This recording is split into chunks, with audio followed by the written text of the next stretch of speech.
you miss me? I've been out of a comatose, but the depression. Hello and welcome to Controlled Burns, the weekly hobby list podcast from me, SlowBurne from Wildfire Gaming. This week we're going to finish Brandon's top 25 games of all time list. We did 25 through 13 last time to kind of get to halfway. So we're bringing him back on the show. Brandon, welcome back. Hey. So this is, to catch you up, let's look at what he picked before. To get us to this point. So we had number 25 was Metroid Fusion, 24 was Crash Team Racing and Nitro Fuel, 23 was Super Smash Bros. Melee, 22 was Pokemon Black and White, 21 was Pokemon Red and Blue, 20 was Halo 3, 19 was Pokemon Omega Ruby and Alpha Sapphire, 18 was Halo Reach, 17 was Kingdom Hearts 2, 16 was Octopath Traveler, 15 was Kingdom Hearts 1, 14 was Final Fantasy 15, and 13 was Final Fantasy VIII. That was the most recent one that we discussed. And you were talking about how great that podcast is with the Resident Arc. It is great. Unbelievable. I know. I need to listen to that. Okay, so basically, now we're doing the top 12. And if you were expecting there to be a Final Fantasy on this one, there's few. Yeah. Starting with number 12, which is a Final Fantasy game. What's it gonna be? It's Final Fantasy IV. Oh, 4. Yes, another old school Final Fantasy game that you played before me. Played on the Vita. That's right. And this is the earliest Final Fantasy game that either of us have played. Yes. That's right, yeah. So given that it is the oldest one that we've played, how do you think it holds up in terms of its story and characters and stuff compared to the ones after? Well, the story and characters might not hold up quite as it's not as quite as high quality, maybe. But for the time I don't think there's really anything better. Yeah, this came out in 1991 for us. It might have even come out in 1990 in Japan, but I know for us it was 1991. And of course it was Final Fantasy II back then, so it was called. For no reason. But I guess I didn't want Americans to be confused back then, but now it's more confusing when people try to call it that, which nobody really does that anymore. But there was a period where Game Informer was still doing that, and that was annoying. I know, I can't believe that. Like, I think I'm definitely on the top 200 games. I still called it Final Fantasy 2, and we were legitimately confused. We're like, wow, Final Fantasy 2, that's interesting. Yeah. And then we realized it was 4. Yeah. And then, but yeah, pretty soon after that, I don't think people really do that anymore. Because it's, now we have all of them. But yeah, I remember the hype for it before I played it. I was like, man, Final Fantasy 4, unless it's really, really great. Because I knew that was because I think we talked about this with Final Fantasy 8, but that was one of the first ones I had played or was going to play where I went into it knowing some of the music before, right? Distant Worlds and stuff. And it had Theme of Love, which was one of my favorites. And I was how could you not know? Yeah, and I was like, I remember you were telling me before I played it. You were like, I don't know. I mean, I don't think you'll like it probably as much as the other ones. And I was like, well, how could I not? It has Theme of Love. I know. And you're like, well, yeah, it does. But yeah, absolute banger. But I don't like. I really like Final Fantasy 4. I've only played it once, and I did it in 2 days because it was right when COVID started. And so it's just kind of like a blur for me. Like I don't even remember how far I got in the first day, but I definitely remember utilizing the kind of glitch that you can do, or not really glitch, but just you can have the auto battle thing going to get some levels, which I did do for some grinding because I got to the moon without it and was running into some problems.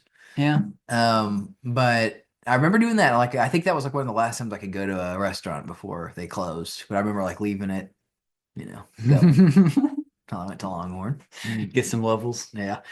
And that was cool. So, but yeah, I just remember just blazing through it. So I definitely want to play it again. I have bought the Pixel remasters on PS4, 5, and I'm gonna do 6 first, get the platinum trophy in 6. But I do think I'll do 4 after that. Yeah, But you played it kind of recently, right? Yeah, very short. That was your most recent Final Fantasy game. Yeah, yeah, I like it so much. Yeah. What are you have like favorite like parts? Well, honestly, I think from the beginning all the way until you get to the underworld, probably like the first. Oh, that's a lot. Yeah. Probably like the first like 11, 12 hours. I think. You think it's just really just an unbelievable. Yeah, I do agree. It's about as good as it can be, probably. Yeah, it is awesome. Like that it honestly, terms of Final Fantasy beginnings, like that would be an interesting list of itself of just talking like ranking the beginnings of Final Fantasy game. Which did the Resident Archives do? They did that, Yeah, right? they did. Top 10 Final Fantasy games. Yeah. I can't remember what they decided. I think they put 7 at 1, right? Yeah, Which they I don't agree with that, but I don't need it. it's good. It's definitely up there. 4 was up there. But too. 4 would be. I might put 4 above 7. I know, it's a great intro. Yeah, like where you're with the Red Wings, and then you're just coming back from that mission where you just like screwed those people, and he's just feeling terrible about it. And the King's like, "Well, get over it, you idiot." Yeah. And then he goes to his room, and he's just like, "Man, this is terrible." And they just start blasting "Theme of Love," and Rosa comes up there. God damn, this is just good stuff. And then you got to. Then you got to go out. Yeah, then you got to go out and do another one. You got Kane with you. Yeah. Yeah, basically once you get ready, I feel like the story. Oh man, it's like the pace is so fast all the way until you get to the underworld. Then when you get to the underworld, it does kind of slow down. It's like it's very small amount left until you go to the moon, and then there's a lot of just extra dungeons that you can. Well, yeah, like I was playing. I don't know how good the guide I was using was really. Probably not very. And that this is like the final year where I was playing games. It's even like the final months where I was playing games before I really got into trophies and stuff.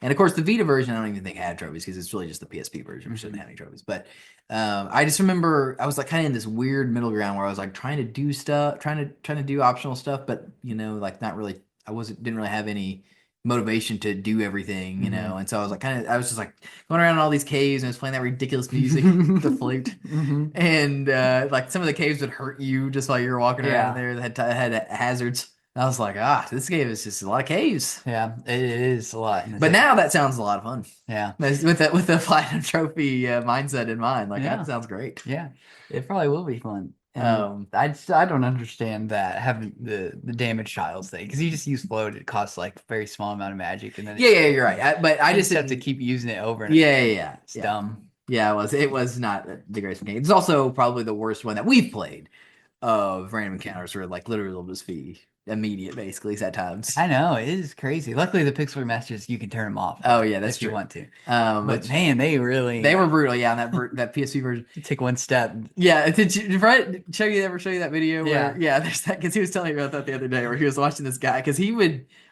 I usually use written guides more so than video guides just because I like to be I don't know I like that takes something away from me where I have to like watch something on a video. Yeah, but like he's opposite. He typically uses video guides and he was like watching this guy like do something and then he was like kind of kept getting these random encounters and he wasn't saying anything and then like he does one where it like takes like was it 2 steps? He's like, come on, 2 steps, you gotta be kidding me, or something like that. It's hilarious.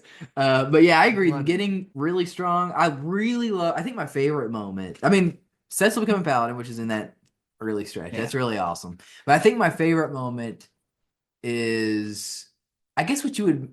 I don't remember exactly when it happens. Like if it's before you go underground or not. But it's where Rydia comes back. And like the time, her time has passed, but yours hasn't. Right. That's like right whenever like you get to underground, and then after Rydia comes back, it kind of starts to go downhill. Right. But that is a great moment. I was like, because I actually did not, I did not know that twist. Yeah, and she really comes out of nowhere. You're just fighting off of that Dwarven King. Yeah, because what happens? She like gets knocked into the ocean. Yeah, with Leviathan, and then you're just like, wow, you just don't hear from her, see her. Yeah, you're just like, that's it. She's just a little girl, and she wasn't like good, or she was just useless member of the party before that. She just had to carry your ass wherever you were going because she was just a little girl. You killed her mom or whatever. Yeah, in the town, the summon town. Yeah, the Miss Strigan.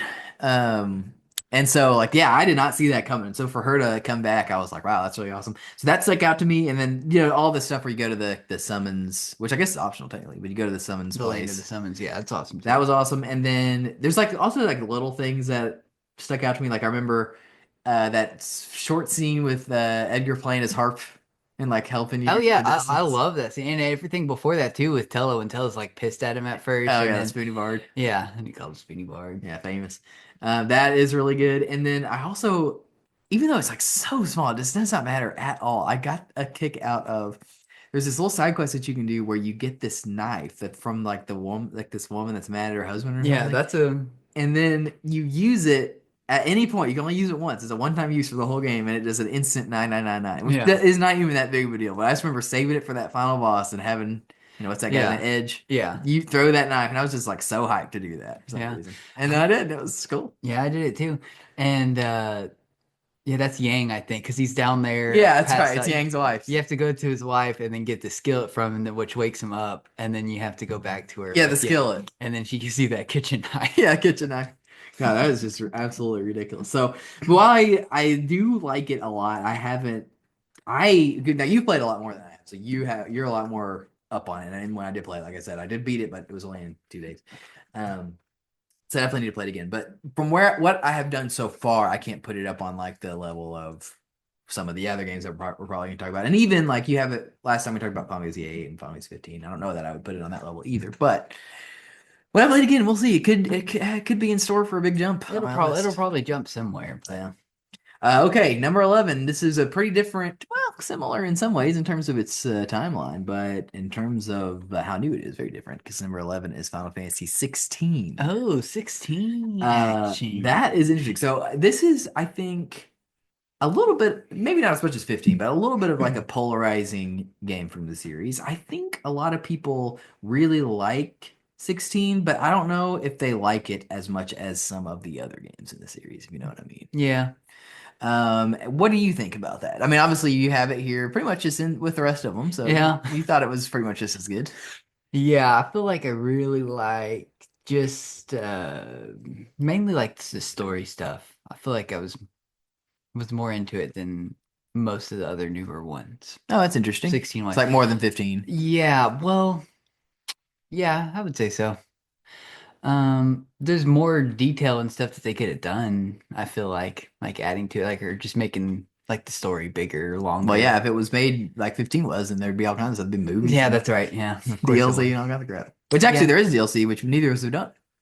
Right, that's correct. So and people like it too. Yeah, that could be interesting. I am kind of curious about that. I think the 16's biggest flaw is that the side quests aren't great. Well, that's true, but I really didn't hate them as much as. I mean, they weren't like, I don't know. There was like some good ones. Yeah, there are. They were repetitive, I think, is the issue. Yeah. Like you just like you would do a story sequence and then there'd be all these side quests where you do. And I remember in particular, and Brett talked about this too, where it's like going back to that desert town and every time you had to go back there, it's like, oh man. I know. Just have to keep doing it too with that one dude. Yeah, that one guy I don't really care about. And there's just so many side quests too. Yeah, and I did them all too. I truly was completionist about that game. I did everything that you can do on one run. The only trophies I'm missing were like to max out Clive, which I think you have that one because you went back and played it in a New Game Plus, right? Yeah. And I did not max because I mean, he was pretty close, but I got like as much stuff as I could on one run basically, and then you had to beat on hard to get the platinum. But that's literally all I haven't done. I did everything else. I did all the hunts, I didn't even know that they existed for a big part of the game, but like the little I don't remember what they're called, but they're like the chrono something, but like the little challenges where you have to use specific abilities. Yeah. I didn't know that was existing. And then whenever I found out about them, I was like, wow, this is like that was a lot of fun. Yeah, doing those. I know the combat is pretty awesome, but I would say like the gameplay loop is probably my least favorite part about it. No. It could be more fun. The open areas, there really just isn't anything there except, like enemies. Yeah, that's true. And most of the items that you pick up are pretty worthless. That's true. Yeah, and it did sometimes it took a while to get across those large areas. Yeah. That didn't really, I don't know. I liked it. I liked that the world kind of felt like it was. I like that it looked nice when you were walking. Yeah, it did. It did look nice. And they did a good job of making the world because you kept going back to those places. So they did make it that it's sort of like in an Octopath way of making, or even a Skyrim way to a lesser degree, but like making the world feel like a place that you kind of knew. Yeah. Which was good. I don't know if I thought this game was very high. I don't quite put it in my top 25, but it's like close. I don't know if I like the story a lot. I don't know if the characters are on the level of quality of most Final Fantasies. Yeah, that might be another problem. Clive, I think is. I think he's on the level of the great protagonist, but I don't know if there's really anybody else that's quite on that level for me. I don't really care about Joshua that much. Well, Sid kind of does it for me. Oh, that's true. You're right. Sid is really excellent. He's just only in like the first half, but that's true. He's best Sid. Best if we're ranking Sids, then he'd be number one. That's right. But I did really I actually really like the combat. I think like Brett has talked to me about this with 7 Rebirth, where he got a little bit frustrated with the combat in 7 Rebirth because it came directly after 16, and he just thought 16 was so much better. And I kind of agree in a way. Like Seven Rebirth, I respect because obviously all the characters are very different, and that's cool. But in 16, you don't have that. You only control Clive. But I just thought that they did such a good job of like giving you all these different abilities that you could use, and there was no penalty for experimenting with them. You could just respec at any time and go into different abilities anytime you want. So you could, it was just highly encouraged experimentation to decide. And plus those chrono things helped a lot too, where you like used abilities that you wouldn't necessarily usually use, and they kind of taught you Yeah. how they could be good. Right, yeah. So I really loved that. Like every time I got like new moves or could try new moves or whatever, I was like, oh, this is awesome. Yeah. Trying those out. I pretty much Come felt out the with same your way. best combos. Yeah. Yeah. And when I remember whenever you showed me like what your combos were, I was like, oh, this is like completely different than the I know. combos that I use. Yeah. So it was like really cool to see that. And then there are some like really high quality moments, I would say, in that game that stand out for me. Like the time jump right at runs when Sid dies. I just didn't really see that coming. Yeah. That kind of leave me on a cliffhanger with Titan coming to the old hideout and just kind of leveling it. And I was like, wow, this is really awesome. Like I was like, what's gonna happen next? I was really interested to see what was going on there. And I think that was probably my highest point. But really the whole like his rivalry with that Titan guy. Kupka. Yeah, Kupka. I was just eating that up. Yeah, I really like the story of 16 mostly, like just like the main story all the way through is I really like it. But I'd say characters might be the biggest flaw because I really like Clive, Dion, and Dion's good. And Sid, and I also even like Benedicta and Koopa, even though they're they're not like main characters. Yeah, I would put Kuka actually like I think there was one time, it's been a while so I didn't have to look at it again. But if I was ranking Final Fantasy villains, like he would actually do not terrible for me in terms of just overall. Yeah. Like I would put him probably above some. I might be above like Golbez maybe. Golbez. Nah. You need to play 4. Yeah, maybe I need to play 4 again. But and even I mean you're definitely not gonna agree with this, but I'd even have to take a look at what's the 9 guy again? Oh jeez. Kuja. Yeah, I'd have to take a look at Kuja and be like, I have to consider it. I don't know. Well, Kupka is pretty cool. I just really got a kick out His of all fight. his, just like all his, like that, like the first fight with him when you're not even like transformed. Like the second one's of course just ridiculous, but the freaking Megazord battle. But the first one where it's just the two of you going at it, I just really thought that was great. Like in your father's old throne room. No, I love that when you fall through the floor. Yeah, man, that was just a really good. Yeah, the boss fights in that game are ridiculously excellent. awesome. Yeah, It's really like the reason to play it. Yeah, totally. And it's interesting because I think that this game is going to be influential too. Like there was last week there was a PlayStation show. Since the last time we recorded. Oh, I know you're gonna. You're talking. You see that with you play as that woman? Looks Yeah. very square. It's not though. It's like some Chinese. I thought it was for a second. but it looks exactly like 16. Yeah, they're definitely took it. And it looked awesome. I was like, that was to me that was the most interesting game there. Yeah. I was like, wow, this looks excellent. Yeah, It's like great. Tides of Annihilation. Or 16 actually. Yeah, exactly. I would say last thing on this, I would say kind of falling in line with what we were talking about with characters. I mean, he's not bad. He's good, but wasn't like in terms of just the all-time villains. I would not put Ultima super high, probably. Yeah. I might even put Kupka above. Kupka. Yeah, like Kupka, like it was like a fun rivalry between them. Like it was kind of personal, even though like Kupka was wrong ultimately because he thought that Clive. I mean, I guess Clive. He was sort of responsible for Benedicta's death in a way, but he didn't like take her head off and sent it to him in a box. Right. But like he was mad at him for killing her, and that was kind of made it personal, so he wanted to kill Jill or whatever. But I don't know. It's just like I really thought that all that was like really good. But then I didn't like the Odin guy as much either. And then Ultima, he was good, but it wasn't like. It was a little bit more like those villains. I've always preferred like the personal issues Final Fantasy. Yeah. Sephiroth, Arden, Kuja. they have like Kuja. Where they have like it's a personal vendetta against your main character. Whereas like Ultima, he didn't really care. He just had his plan or whatever, and Clive played a role in it, but yeah, it wasn't like he'd had a problem with Clive. I know what you mean. Himself. Abe would probably be my favorite of that type of villain, though, except maybe I really like Fours. Zeromus. Yeah, I'm with Dan Tack on that. Yeah. I'm a big fan of Zeromus. Well, you like the moon presence. Yeah, the whole moon stuff. I love everything about it. I'll never forget you talking about, you watched me play Bloodborne. You found out that there was a moon, this is before I played 4. And you found out there was a move presence. You're like, oh, I like that a lot. I wonder how much of Final Fantasy IV influence is on it because he even kind of looks like him. He's got like he's like all tentacly. Yeah, there might be some. Yeah. Yeah, I agree. I might put Zeromus above Ultima as well. But yeah, I mean he was good. He had like a weird presence about him that was interesting. But yeah, it's that's not my favorite version of a Final Fantasy villain. So anyway, that's Final Fantasy 16, number 11. Very good game. Number 10, though, not a Final Fantasy game, and entering your top 10 is a game that I'm playing right now, which is The Last of Us. The Last of Us. Yeah.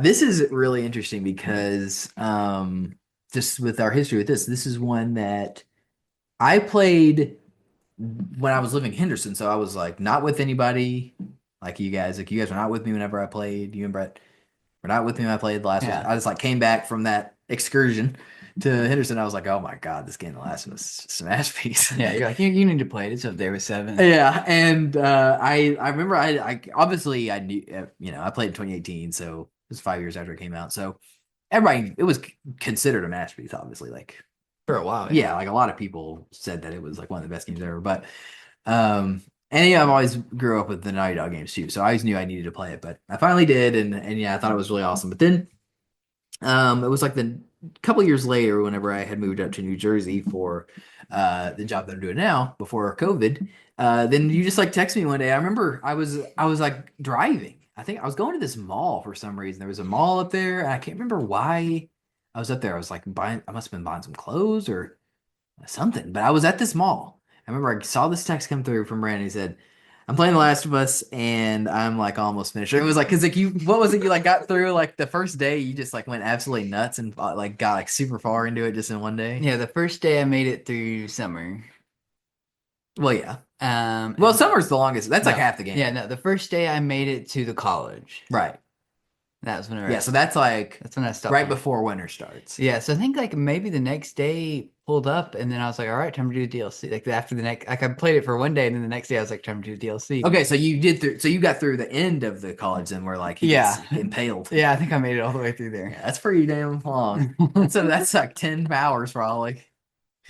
Yeah. And so, because you were just like, what was your plan? What was your thought process going into that night? I really don't know. You were just like, I'm going to start this game and then I'll just play till I'm ready to go sleep or something. Yeah, I think this actually might have been a time whenever his like mom had and them got COVID for the first time.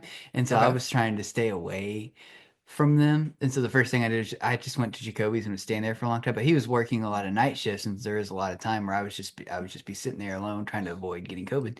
No. And while he was there working, and then I was like, I just need something to do. And The Last of Us Part 2 is about to come out. So yes, because it came out later that year. Yeah, so I was like, I think it's time. I'm just gonna do it. But it was the middle of the night. All of the lights off in his house, and we're also in the middle of nowhere in Leonard, Texas, literally just surrounded by wilderness. Yeah, basically where Joel lives in the beginning of the game. Yeah, because he's from Texas. Yeah, and I was by there by myself. I was horrified. I was like, I gotta turn on the lights. I gotta do something because I'm freaking out. Yeah, yeah. I remember because I did it similarly where I played it at night. I remember playing it at night. The first night that I played, I got nowhere near as far as you, but I remember it was at night. And I had the lights off and stuff. And I remember like there's like a sequence pretty early on where they introduce you to clickers.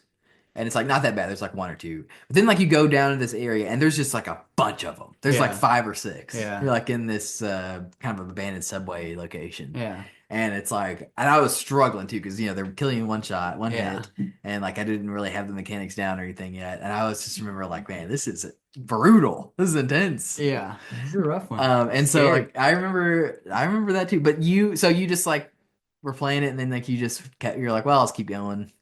Like, yeah, you just like I kind of know what you mean because it has a little bit of like that Halo 2 feeling to it because like Halo 2, if you played on the original Xbox, did not have any screens at all, like no loads. It's just like once you started it did not stop until you either finished the game or you stopped yourself. Yeah, and The Last of Us is kind of like that. I've always thought it was kind of similar to Halo in that way because it just doesn't really stop. Yeah. Yeah, no, that's kind of how I felt when I was playing it, especially like that section when you're in the city and you're trying to leave. Like I was like, oh, I just want to get out of the city, and it just kept going on. Yeah, it's a long and sequence. on and on, and then I made it out of the city finally. Yeah, and then he's about to meet his brother. Yeah, and then I was like, well, I'll just keep going. Yeah. And I made it all the way to the college. I was like, okay, I have to stop now because this is ridiculous. Yeah. Well, yeah, I could see that because I just went through this sequence right now. I'm pretty much exactly where you got on the first day. I've done like about an hour, I think, of maybe not even an hour, but like Sorry Left Behind the DLC. And I guess I must have. Did you like look up where to play the DLC, or how did you Yeah, know? you told me once. Okay, Once you see winner. Yeah, once you see winners, when you do it. Which is not how I did it. The first time I just didn't do the DLC until I finished the game. But then after playing it, I was like, yeah, I should have just done it there because it's like It doesn't spoil anything. that's where it takes place. But yeah, if you don't want to do it before then, I can see why they say that. Like they have like the warning because you don't want to know that Joel gets like hit horribly. Yeah, that's true.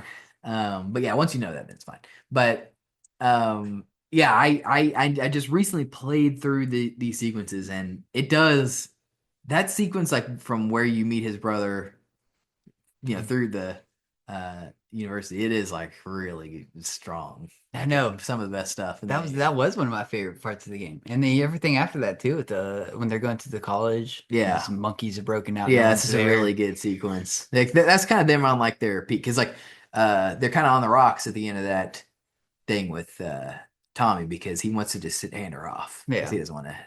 He basically doesn't want to see her get hurt anyway. And Tommy doesn't want to do it at first, but then he agrees. But Ellie's upset about it, and they have like a fight, and eventually he's just like, I guess I'm just doing it myself. And so then he takes her out, and then they're like on like really good terms, and that's like the last time because then he gets injured, and then she has to go through all that traumatic experience of those freaks, and so it's never really the same after that. I feel like it's like kind of them. It's just at their peak happiness. Yeah, That, really at that university. That's true. But yeah, it's just really, really interesting, good stuff. But I think it's interesting also that you have it this high because The Last of Us is really not the type of game that you usually play. Yeah, You mostly play JRPGs, and then there's like Halo and stuff in there that's mixed in. But this is just like I don't know. It just seems like in a lot of ways, just like exactly what you're not interested in for like GTA third-person style combat. yeah, you're pretty much right. But you just think the story's just so good that it's just worth it. Yeah, just that. I think this is that type of game. I think I just really like the kind of like 16 where you just keep playing like the cutscenes just go. You get to another cutscene. Oh yeah, you just keep getting cutscenes and you just want to keep going. Story. Yeah. Yeah, I know what you mean. But did you end up liking the shooting and the combat? No, yeah, the shooting's pretty fun. Yeah. Yeah. Yeah, I agree. I think I really like I think I've talked about this a little bit on when I've talked about the game, I think on my episode, but like the mechanics themselves are solid and everything, but I think what it really is that makes it work is like just like all of the going around and getting all the stuff in the environment and like crafting stuff up, and like you'll go into encounters where you're like, man, I gotta play it safe here. I really don't have much. Or you can go into encounters where you're like, man, I got a lot of crap. I'm about to just fuck these guys up. Yeah, no. You know what I mean? And it's like kind of like trying to avoid expending your resources, and then like everyone, then there's times like, okay, I gotta use some stuff here. Yeah, the resourcefulness part of it is really interesting. Yeah, I think that's subtly part of the best stuff of that game. I don't think it gets. No, I agree. And you're like, oh my god, finally, there's tape. Yeah, exactly. So where do you think? Obviously, you don't know where. Yeah, I have a characters list or anything. That is something that is coming up on the podcast. I have put together a top 100 characters. Oh god, and awesome. I'm gonna do. I'm gonna break it up. My plan is to break it up into 4 episodes, so it'll be like 25 per episode where I talk about them. But where do you think Joel and Ellie would be for you? You think they'd be pretty high characters of all time? Yeah, probably at least in the top 5. Top 5? Yeah, maybe. Yeah, pretty much as good as it gets. Yeah, somewhere up there. Yeah, we'll have to see where they are on my list, but I think they're gonna do pretty well. Okay, number 9. This is another interesting one. That's a little bit different from what you normally go for, but there are some similarities. Not as out there as Last of Us. Number 9 is The Witcher 3. The Witcher. Wild Hunt. Yeah. I kind of think of like for you, Brett has this story for you of whenever you're playing Final Fantasy IX for the first time, and I wasn't around you when this happened, but he was like you were playing in that spot at Man Fabby's house in that corner, and he was just seeing you just experience it, even though he was not watching you play the game. Yeah. He was just seeing you experience it, and he was just like, man, that is just Brandon at peak happiness. What's going on right now? And I kind of think of because you were kind of like that for me when I was playing The Witcher 3 for the first time. Yeah. I was in that corner, and I was just like having my mind blown, and you just didn't really know what was going on. No. But you knew that I was playing the game that I thought was really That's good. true. You seemed very happy over there. Yeah, I just could not believe it because I remember that this, yeah, and I've talked about this before, but this was whenever I was coming off of like, a year and a half solid of just playing nothing but Fallout 4 came out. And then I went to that GameStop that day in Terrell, and I was like, I'm going to get something. And strongly considered Final Fantasy 15, but I ended up getting Witcher because it was on the screen in there. It just looked so awesome. Yeah. And of course, I'd heard it was like really great. But yeah, even though I was winning, expecting to be good or whatever, it was like highly exceeded my expectations. It was just going around in that first area, White Orchard or whatever. I was just like, wow, this is just unbelievable. It's crazy impressive at the time too. Oh yeah, because they actually came out slightly before Fallout 4, and now it's so interesting now because back then I was just like so excited for Fallout 4. That was the reason I got a PS4. It was like my first like major PS4 game. Yeah. And then like when you look at it compared to The Witcher 3 today, it is just not even close. It is like frightening how far ahead The Witcher 3 was than Fallout 4. I know, it really is. But it's interesting to talk about where it is on your list because I was there. You were playing my copy. I was like, here you go. And that was another thing we were amazed by. Remember we put it in your PS4 and we were like expected to like go through this huge process, but it just went boop. And it was like ready to go because I have the complete edition on disc. Yeah. So I just didn't have any like updates or anything, I guess. And I put it in the PS4 and it just said 100% ready to go. Yeah, it said ready to go. I was like, still to this day, I never see that. I wonder if you put it in a PS5 if it would even do that. It might not. Because but on the PS4, you put that disc in there and it's just boom, right? I was like a DS game. Yeah, and I was like, all right, let's boot it up. Yeah, I could not believe that. So I do remember being there when that happened, but for the most part, I was not really around while you were playing that game, and you put in just an absurd amount of hours into it. Yeah, I think it was like 141 or 142. Because you did all the DLCs in total. I don't think there was anything left of me to do in that game. Yeah, I don't think there was anything I could do. And it was interesting because you did Hearts of Stone last after Blood and Wine. I know. I really enjoyed doing it that way too because you thought Hearts of Stone was better. Yeah, and I like the way that it ended, and it was like, well, that's the end of my Witcher playthrough. Yeah, well, I think for most people, it's supposed to be Blood and Wine, where he's living on his, grape place. Yeah. His vineyard. But I like mine better. It's just like, man, he thought he was done, but he had this crazy story left. Yeah, that's true. That is interesting. I didn't do it that way. I did Blood and Wine second. But I will say, like, after playing Hearts of Stone, I remember, and I've only done this once. This was like back in 2017. I've not done it since. So it's like pretty fuzzy for me. But I do remember playing Hearts of Stone and being like, holy crap, this is unbelievable. And then playing Blood and Wine and liking it a lot, but not thinking it was as good as Hearts of Stone. Yeah, they're both really good. Well, what are your do you have like favorite memories that you have for it? I remember one thing that you talked about that really cracked you up was whenever he's in that bank. And like, oh yeah, that is there's something he says to that guy. I can't even remember what it was. I can't but even. You had this video saver. It was just him just being so annoyed by somebody. Yeah. I can't exactly remember it either, but he's like, you need to get in the back of the line, pal. Just like, fuck off or something. Yeah. He's just completely annoyed at that point with everyone. Yeah. So that's up there. What else? Like, what are like the big moments? Man, when I think about that game, what I think about the most is that freaking ghost. That's that baby ghost that's flying through the sky. Oh yeah, everybody knows about that. Yeah, with that guy who's like very similar to the king from Game of Thrones, the King Robert. Yeah, very. I had to look it up. I was like, is this the same actor? And it wasn't, but they were extremely similar. But yeah, he said some dark thing with like this baby. I can't even remember all the details of it, but something that's Witcher style. It just gets to this ridiculous thing where either you just kill it, that's a simple option, or you can like go through this ridiculous ritual where you gotta chase this ghost around or whatever, and you're like trying to like put it to rest and release it from the curse or whatever. Yeah, and you do it that way. It's just like all this ridiculous crap you gotta do, and it culminates with you having to chase it through the dark. Yeah, and I remember you telling me, it was like, just imagine you're just some guy living in that town. You looked outside and there goes a Witcher chasing that ghost through the town. Yeah, just following weird stuff going on there. Following right behind it. Yeah, I think a lot of people hold up that quest as just being like, because The Witcher 3, everybody kind of holds it up as like the greatest game ever for side quests, which I think is. There's no doubt about it. It really is. That's like, right. I don't even know where anything would come close. I don't even know what second place is. I hope it's not Skyrim because that would be embarrassing. Yeah, it might be. Oh God, I mean, I really don't know. Maybe some of those Fallout side quests. I'm trying to think. I'm literally trying to think of like a game that had some side quests even close. Sometimes that's what I'm thinking. It's like it might probably have to be like a Bethesda game.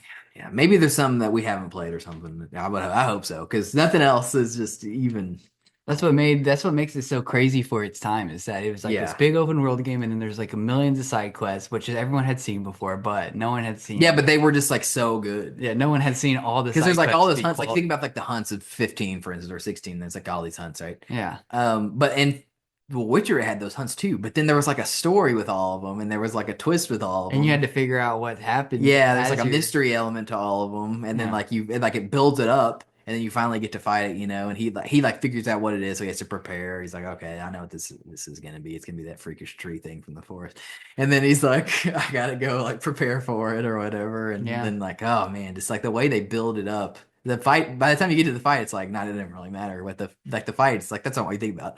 You think about like all the stuff you had to do to get to it. Yeah. Which is like so good. And I think part of that, I've been thinking about this too, because I've gotten really into the Witcher series since then. I went back and tried to play The Witcher 2, and that's another thing that's amazing about The Witcher 3, because like you play The Witcher 2, it's just not even close. It's like an okay game at best. And so the fact that this developer just kind of came out of nowhere and made The Witcher 3, it was just like nuts. Yeah. And then, but I since went back and read all the books. I've read every Witcher book and everything. The only part of the Witcher story I don't know really is Witcher 1, which was a PC exclusive, which I own on Steam and I can play it. But and I've heard mixed things. But then again, it's like the same engine as Star Wars: Knights of the Old Republic, and so yeah, I understand that engine is a little bit janky, but I'd probably get through it just fine.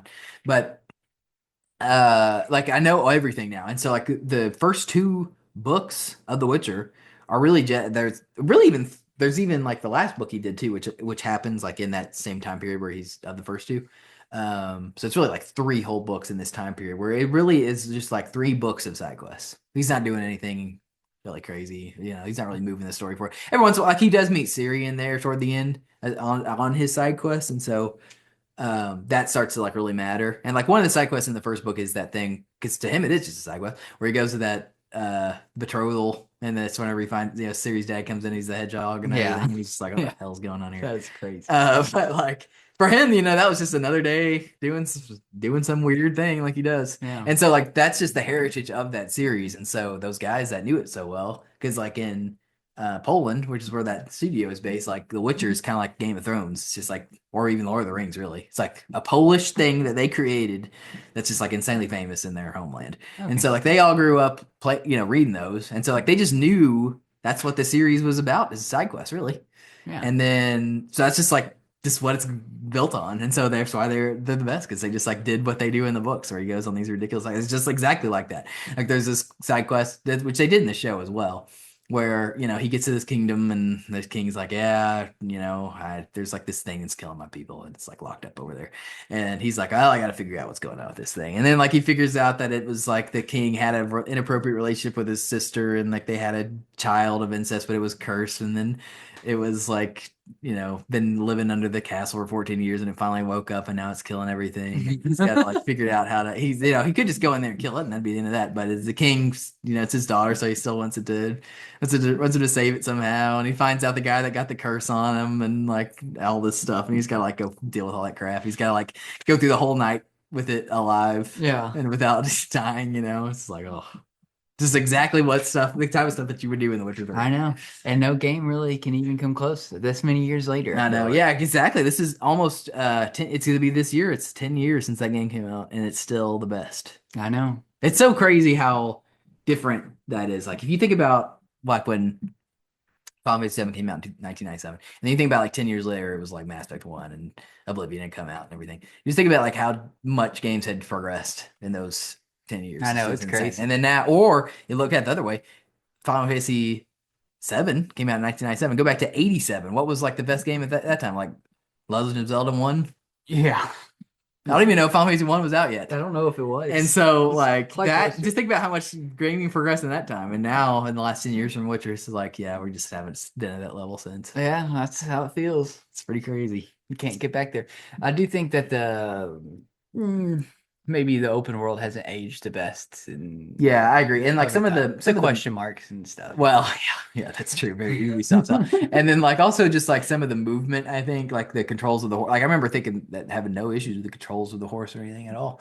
And then like after playing Red Dead Redemption 2 and stuff, and then going back to it, it's like, okay, yeah, not quite as good as I remembered, I think. Yeah, that's an interesting thing for me because everyone says that Witcher 3 it came out so long ago, but no one can even touch it when it comes to side quests, even all these years later.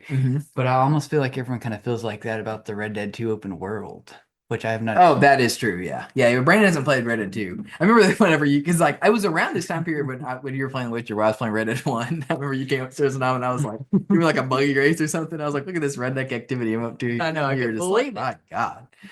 Because Red Dead Redemption 1 was held up very highly as well for its open world at the time, and it holds up pretty good, but it's very empty because you're just in the desert that whole time. Yeah, I remember Um, seeing a lot of that. Yeah, and you go to Mexico and it's cool and stuff, but it's nowhere near on the level of Red Dead Redemption 2.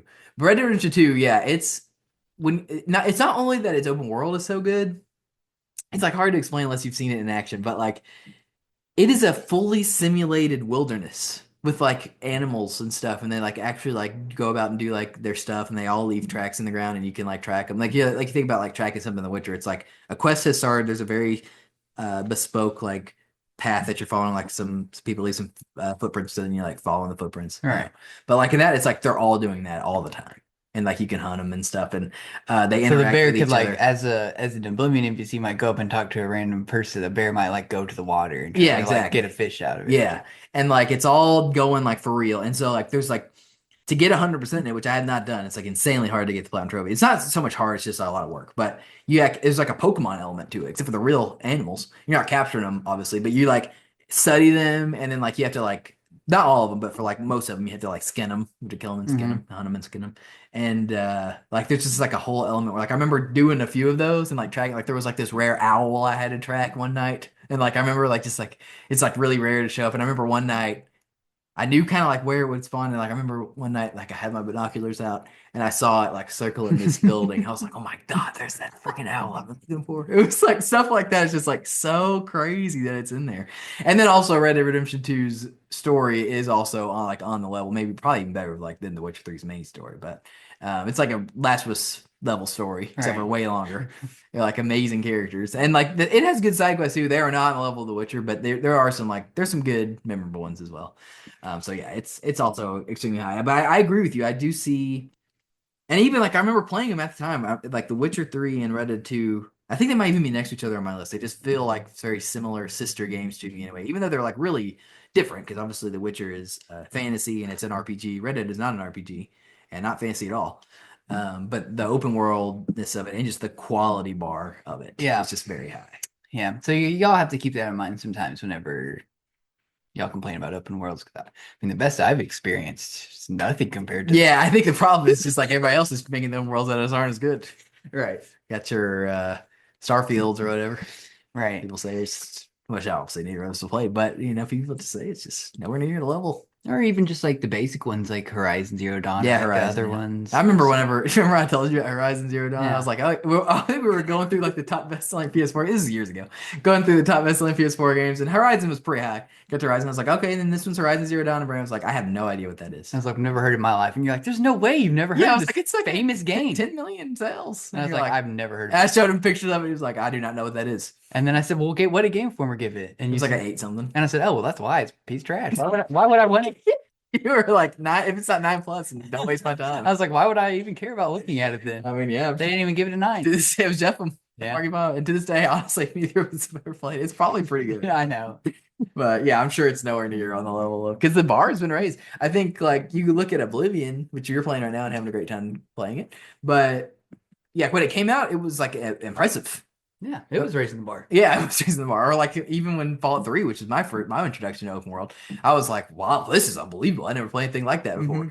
And I still think that those games are really awesome. But you look at like somebody if you did not play those first, you play The Witcher, and then you go back and try to play Oblivion, like I mean, you're like a kid today. You could go back and try to play Oblivion, it's just gonna be a disaster. Yeah. So okay, what do you think about Gwent? Gwent. Yeah. Probably my second favorite card game in a video game. What's number one? I don't know. Are you gonna tell me Queen's Blood is your number one? That's not terrible. I mean, I'm not gonna hate on you too much for that, but yeah, Gwent, I feel like it was far from the first card game in a RPG because Final Fantasy has been doing it since 8, but Yeah, Man, they sure nailed it. It was so good that they made own. Not only did they make like the Gwent like multiplayer game, they made like that whole RPG. I can't remember what it's called, but like they made that whole RPG video game that's like based off. Even though it's not it's like in the fiction they're not using cards. Yeah. It's like a full game, but like it's using the card mechanics. Like that sounds amazing. I really want to play that. Yeah. And that like takes place. I know what that character that you play as. Like she's in the books. So when I found out about that, I was like, holy crap, that's amazing. But yeah, so like that, I just think that it's probably number one for me. I got super into Gwent. I played everyone I could. Yeah, me too. And like I remember in Blood and Wine, they give you like a whole new deck. They create a whole new deck, and they're like, you got to go play all these people. And I was like, rubbing my hands. I was like, well, great. Amazing news. I was spending hours going. I was seeking all those guys out. I was too. I was enjoying all. And like every time you would go to you get a Gwent quest in just even as the main game, and be like, okay, got to go play these guys. Here's one in this town, one in this town. I'm like, oh man, I cannot wait. Yeah, it's so exciting. Yeah, man. You know that you come up with something good if you're feeling that way about it. Yeah. I kind of felt that way about. I never felt that way about. Triple Try to me is just a whole ton of work in Final Fantasy VIII. I liked it okay, but just like every time I was dealing, I was just doing it for power. Yeah, exactly. Only for power. But in Final Fantasy IX, to get that trophy, you have to do 100. What is that one called? It's Tetramaster. Yeah. You had to do 100 people in Tetramaster, and I did enjoy that too. Like every time I get to a new town, I was like, okay. So I did too, even though I did it way different from you. I had like already beat the game. Right. You beat the game, and then you were like, I'm gonna go back and do it. But I was doing it like as I got to new towns. Yeah, because like at the very end, there's like barely like over 100. Yeah, you had to be pushing it. So I had to go back and basically just fight everyone. I could fight. Yeah, I had no trouble with it, but even that was fun. Like, yeah, like it was like funny because like the beginning of the game, you're in Alexandria, and it's just like it's a lot of people that you can fight just in the beginning with that. So I was like, okay, here we go. I'm gonna go around doing all these, and then like what's the one with the that huge town on the water where it's like always night there? Trino. Yeah, Trino. I got to Trino for the first time. I was like, well, here we go. Here's the next few hours of my life. I'm going around and playing these guys and going. And by the time I got to because the first time I played, I didn't do any of that. So first time you get to that card tournament, and I'm just like, I don't even know why this works. It's like so complicated if you don't understand how it works. And then whenever I got to it that second time, I was like, well, I'm about to whoop these motherfuckers. Yeah, you probably did too. Yeah, I did. Yeah, absolutely. Still to this day, the way that I learned the best guide I've ever seen for that is that joke that they're making on that PlayStation Access guy. Where he's like trying to teach. He's like the video is like the 7 types of gamers or whatever, and like one of them is like the hopeless enthusiast, where he's trying to get all his friends into what he's into, and he's like teaching his friends. One of them is Kat Eckers' sister, which just blows my mind that she's on that channel. But like he's like teaching his friends. Okay, here's how Tetramaster works, and then he actually like lays out all of the rules very clearly in that video, and it's like that's still what I used whenever I was like trying to remind myself of how the rules used. That's like I just gotta pull up that video, and it's just like all laid out for me right there. That's crazy. Yeah, but anyway, cards and RPG is pretty fun concept. Number 8. This is crazy. I think this might be the beginning of your 10. No, because Witcher 3 you gave it 10. Last was you gave. I think the Last of Us might have been your top 10 or bottom 10. Yeah. Okay, so number 8. This is a crazy choice for probably a lot of people, but there's so many people I've talked to have it on their list, and it's all because of me. Number 8's Heavy Rain. Heavy Rain. Yeah.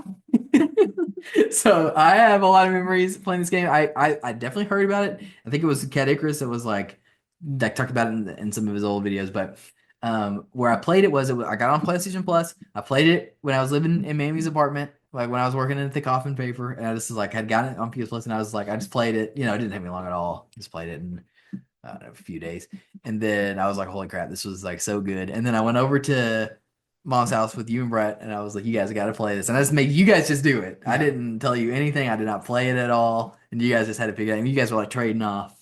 Controller. And you guys had like for me, I didn't even think about the fear of things going wrong, because to me it was just like, well, what could go wrong? You just press the button as it shows up, and like even if you screw up, it doesn't matter, because like I guess I never screwed it up bad enough for it to like really penalize me in any way.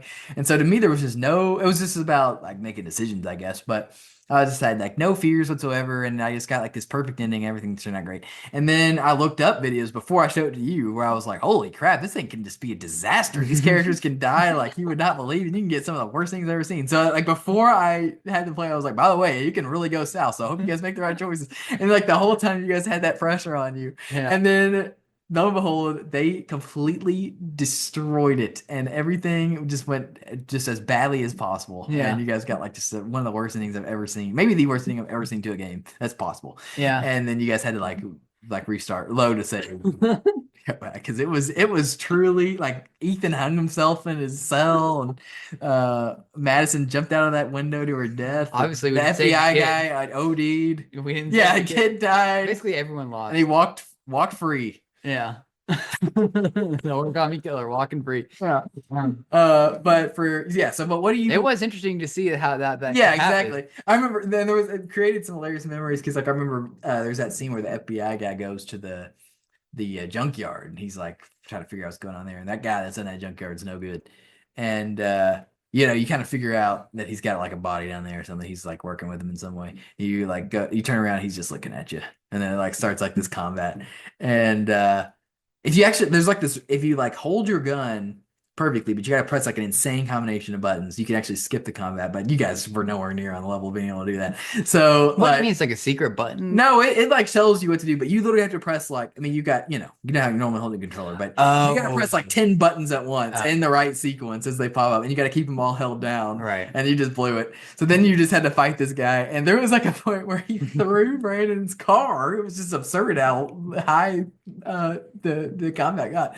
He threw Brandon's car into this smasher, this machine that was smashing cars, and it was like, wow, that's it. And then all of a sudden his hand popped up, like it's giving you one last shot. Brandon was like doing everything he could because like the controls of that game are just so weird and wonky. That was one of my favorite. That's one of my favorite memories of that game. Is that what I'm talking about? Oh yeah, for sure. Because like, 'Cause we thought it was over. There was no chance. Like, there were multiple times where I thought it was over. Yeah. Like, damn, I screwed up the button thing, and then I was like fighting him, and I kept missing a couple of them, Yeah. And I was like, oh man, I think I'm screwing up. I'm like, oh man, that has to be it. And I'm like, no, I'm still got it. And then eventually he threw my car, dude, and I was just like, it's a, yeah, you might not even been holding the controller. I wasn't even looking at the screen. I don't Yeah, think. we were like, oh, He shows his hand pop up, and then from then on, I just yeah, had you to play. do perfect. Yeah, I did everything perfectly, and it went on forever. It was Yeah, like the longest. it made you button. work for it. Yeah, I was like, oh my god, and then it was just so satisfying after that. To actually succeed. Yeah. Oh, man, yeah. Like I think I understand that the buttons and like the way that game controls is weird,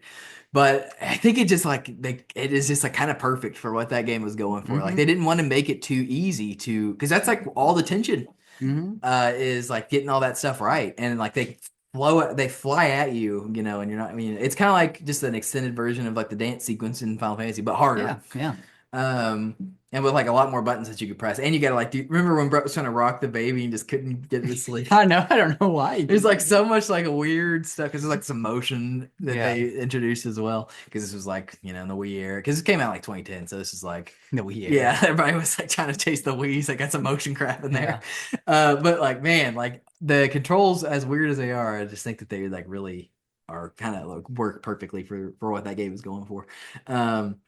But like that was another game where obviously you have never really played a game like that before. Yeah, so that's for it to true. be this high on your list is very interesting. Is it just because you just thought the story was so good, or what is it? Yeah, I think I was just really heavily invested, just Yeah. very pulled into it. Yeah, I was too. And like it obviously has just one of the all-time twists just like in history. I think it might be number one. Well, I mean, if you count stuff like Clouds Past, I guess. Like that might be higher, but like in terms of just like twists in games in general, like I might like it's way up there. It's above like KOTOR for me, for instance. It Like, is another awesome. example. Like I remember I did not see it coming. Right when I played with Reagan, she did not see it coming. You did not see it coming. The only person I've ever seen that saw maybe didn't see it coming twice. Twice, you yeah. didn't know. But the only person I've ever seen figured out was Brett. Yeah. He had him. He had him. He And figured out I who it saw him was. figure it out. I was like, well, he knows, but I sure as hell don't. Yeah. Well, because there was a scene, because you guys got this scene that I don't even think I got, where the origami killer spoilers right now. You do not want to have this. I just want to give you a warning. If you have any interest in playing Heavy Rain, skip ahead. I'll have the timestamps. You can skip to number 7. But it's like the number one spoiler of all time that you do not want to have spoiled because it ruins everything. Yeah, really. But so with that in mind, it's Scott Shelby, which is like one of the 4 characters that you play, and he's like this FBI guy that is investigating the murders and this serial killer, and you just like he's like pretty much designed to be your favorite character of the game. Like for all except for Reagan, she didn't like him. But for me, Brandon, Brett, he was easily our favorite. Like he was just like the most interesting. He had like kind of the most personality to him. How could he not be here? How could you not like him? I know, because he's just like so awesome. And he goes to like these things. He saves that woman who's almost killed herself and like rocks her baby to sleep and all that stuff. And then he's like has the love connection with that girl. And like he finally like kisses her at, like toward the end. But like if you know what's going on, then it's a sickening scene. Yeah. But because he's the one that's responsible for her husband and son being dead. But if you don't know, like Brandon, he was like, "That's amazing. Scott Shelby is just doing great." And Brett was just like, nah, And good. Brett, like that's how we knew. I knew that Brett had it because He was not it's happy. like pretty quick. It's pretty quickly after that where it's revealed to you. But Yeah. like that happens, and you were just doing hook, line, sinker. You're like, "All right, Scott Shelby," because you know that girl's like way out of his league. He's just like this fat idiot. Yeah, the old man. Yeah. And then like I looked over to Brett, and he was going, shaking his head, and I like he understood how sickening that scene was, because he'd figured it out. He was just shaking his head, and Brett, like he is just hook, line, and sinker for that stuff normally. So like for Brett not to be going for crazy for it, I was like, oh my gosh, Brett has figured it out. Yeah. And then like they do that sequence with the where he's burning all this stuff, and like they would reveal how he was like just like covering up evidence the whole time, and you're just like, oh my gosh, that is so crazy. And God, yeah, I just think it's like in terms of just twist that really got me. Like I just did not see that coming. I think that's my number one. Because like with you being Revan and Knights of the Old Republic, that was pretty crazy, but I kind of figured it out before it happened. Like not by much, but like I kind of had my suspicions about it. But when that one was one where Brett did not see that coming, he thought that was crazy. He didn't get it. Like he was standing up on that mountain about to take his mask off, and Brett was just like, had no idea what was going on until he took the mask off and he saw his face. And then he was like, "Oh my!" He was God. like, "Oh my gosh!" But like with Scott Shelby, man, he had that hook, line, sinker, which is so great. I looked at this thing. I think it's on the Wikipedia page when they were going through like the testing for it. You know, where they were before the game came out, they were going through like testing with people. They call it, I guess, I don't know if they call it QA or whatever, but they were testing it to a small group of people who were not at the studio before it went out. And not a single one of them got it before it was revealed. I believe it. I sure couldn't get it. It's a Sixth Sense level twist, I would say. Yeah, because just the way that they do it is just like so unbelievably strong. Honestly, everyone should play Heavy Rain, I think. Yeah, because there's really no reason not to. It's not like it's there's no. I mean, I guess there's some skill involved in this, but you can turn down the difficulty though. And you can even like when you lose or fuck up, you can even like go back, can't you? Yeah, you can go back to any of the chapters and like it's just a story game, so there's really nothing that is gonna prevent you. There's no, there's no combat or difficulty getting levels or something. That's right. Yeah, that can really stop you. And it also isn't that long, so that's true. It's not just like a huge time investment, and so it is very accessible game.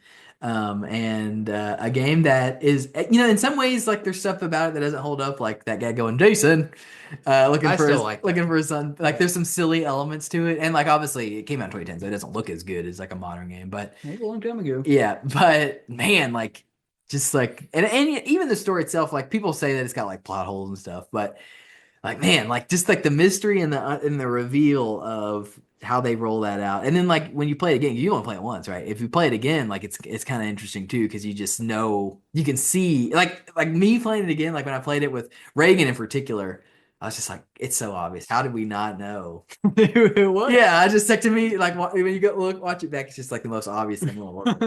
But when you watch the first time, it's not obvious. So. I never really felt like there was any bad plot holes or anything, except for just then whenever he woke up in the street. Right, that's the biggest one. Like just what like going on? randomly. Well, even waking up in the street isn't bad. The biggest plot hole is the fact that he has origami in his hand. Yeah. Like, how's that possible? Yeah. There's no reason for that to be there. But him waking up in the street, honestly, I think that would have worked just fine. Yeah, that's true. Yeah. But yeah, it's just an awesome game. Like I don't even really think that it has like other than Scott Shelby, I think he's an amazing character, one of the all-time great villains. But other than him, there's not like like Ethan and Madison and the FBI guy, like they're not like amazing characters or anything. It's just and like the story is like it's not like amazing on paper, but like the way it like all works together, it's just so shocking how good it all comes together. And I agree. I think it is something that everybody should play, and it's like an amazing game to show to someone that's not usually like really into games. Like I showed it to Mammy, she thought it was so awesome. It was the first game I played. I knew easily whenever I met Reagan, I was like, if I'm going to show her one game, it's going to be Heavy Rain. And it was just like a slam dunk. Like it's still to this day, it's like extremely high on her list. I think the only game that she has above it is like Pokemon Sun and Moon, which she was able to just play by herself. That was like her first Pokemon game, which is an amazing experience. But other than that, I think Heavy Rain, like all these amazing. I was showing her like Reddit 2, like all the Last of Us 1 and 2, all of like the best games that I can come up with that she would be interested in story wise, and like all the Mass Effects, everything, and she's just still Heavy Rain. Because part of that is because it was the first one, and she like looks back on it fondly, but it's also just a testament to like how good that twist is and how good everything works. And I let her play a little bit, that might help because like I said, it is an accessible game. Whenever it was like combat, I took over so that she didn't feel like the stress of it. But all this decision making, I left to her. Mm-hmm. And so it really does work very well for people who praise from Joe Juba, who put it on his list. Yeah, he gave it like an insanely high score. I think he gave it like a 9.5, which from Joe Juba, that is nuts. And it was like, I think on the Games of the Year list, like his. Oh yeah, we should look at that after it was like really after high. we wrap this up. Yeah, it was very high on his gets to 2010, and that's saying something too because 2010, like there's a case to be made that 2010. I'm just gonna pull really quick and call an audible here and pull up because I have all my games and it's just the games that I finished. Ranked per year, and my 2010 list is just absolutely insane. So listen to this. I finished 11 games from 2010. The worst one I have is Birth by Sleep. King Mark's Birth by Sleep, which might go up if I play it again. But so you say, yeah, a little. Number 10, I have God of War: Ghost of Sparta, which is the second PSP game for God of War, and actually is like really, it's my favorite of the old school God of Wars, except for God of War 3, which it's easily the best. But out of 1, 2, and then the other. Yeah, PSP. So it's like 1, 2, Ascension. The first PSP game, Ascension, the second PSP game, and 3. Those are like the old school God of War games, and I would put it second out of those after like 3, and then Ascension or Ghost of Sparta. Has a good story. Number 9, I have Battlefield Bad Company 2, which is a little bit of a crazy pick, but that was one where I got the platinum trophy in it while it was like going down, so that was like a very fun thing to be like playing it while everybody else was playing it in its final days. So those are all like kind of okay games. But then listen to this top 8. Number 8's Limbo. 7, Red Dead Redemption 1. 6, God of War 3. 5, Fallout New Vegas. 4, Halo The Reach. Jeez. 3, Pokemon Heart Gold and Soul Silver. 2, Heavy Rain. And 1, Mass Effect 2. Like that lineup is just absolutely nuts. That is a good year. How good that year was. And for Heavy Rain to be like as high as it is, considering the competition. I mean, a lot of people are saying Red Dead Redemption 1 was game of the year, and here it is at number 7 on my list. Like it's just... And it's not like a terrible opinion. Red Dead Redemption 1 was awesome. So it's just like, man, that was just an amazing year for games. Yeah. Okay, number 7. This is interesting because I mentioned that Reagan's number 1 is Pokemon Sun and Moon. She has it right above Heavy Rain. And Brandon also has it right above Heavy Rain. Number 7, Pokemon Sun and Moon. That is such a crazy pick for people that are not us. Yeah. But I remember Sun and Moon... So obviously we talked about already in the last episode, we've been playing Pokemon since literally the beginning, Red and Blue. We were there and played those games. So we'd played all the games leading up to Sun and Moon, except for kind of Black and White 2 we didn't really play. But everything else we played leading up to Sun and Moon. Even, spin-offs like Coliseum and XD and Stadium and Battle Revolution. You even had some crap like Dash and Pokemon Dash. And of course we had the pinball games and stuff. We were like had done this so much Pokemon. So when Sun and Moon came out, I was graduating college and Brandon was graduating high school. Like that was like kind of like what was going on when that game was about to come out. And I wasn't like crazy hyped for it. I think part of it was X and Y was the last one, and I was like, I don't think we were still quite as low on it as we are now, but it definitely worn down for me over those years. Yeah. And I was like... Well, I think especially because Omega Ruby and Alpha Sapphire came out. Oh, that's true. That had come out after X. And that kind of like... Yeah, so Brandon was like really high because he liked Omega Ruby and Alpha Sapphire more than I did. So he was like really high on those games.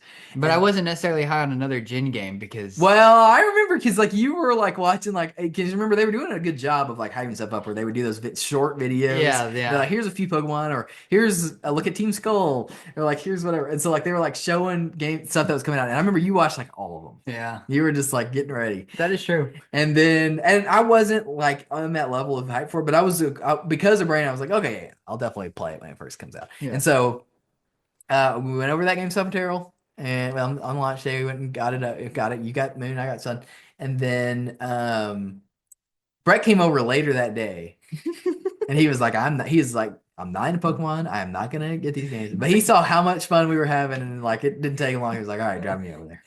Yeah, it's all right. I gotta go with some money, and then Yeah. I'll go get it. And so we were pretty much just blown away by it, just like it right from the beginning. Yeah. I would say. Yeah, even like the first cutscene where you're getting your Pokemon, Yeah. and the Tapu Koko thing on the bridge. Oh my gosh, It's yeah. basically amazing from the beginning. And then I freaking love the way that they do the islands for the So region. good, so unbelievably I don't good. necessarily. I mean, I like the totem challenges over gyms. I mean, I like them fine. I think I still prefer gyms. I don't really care that much either way.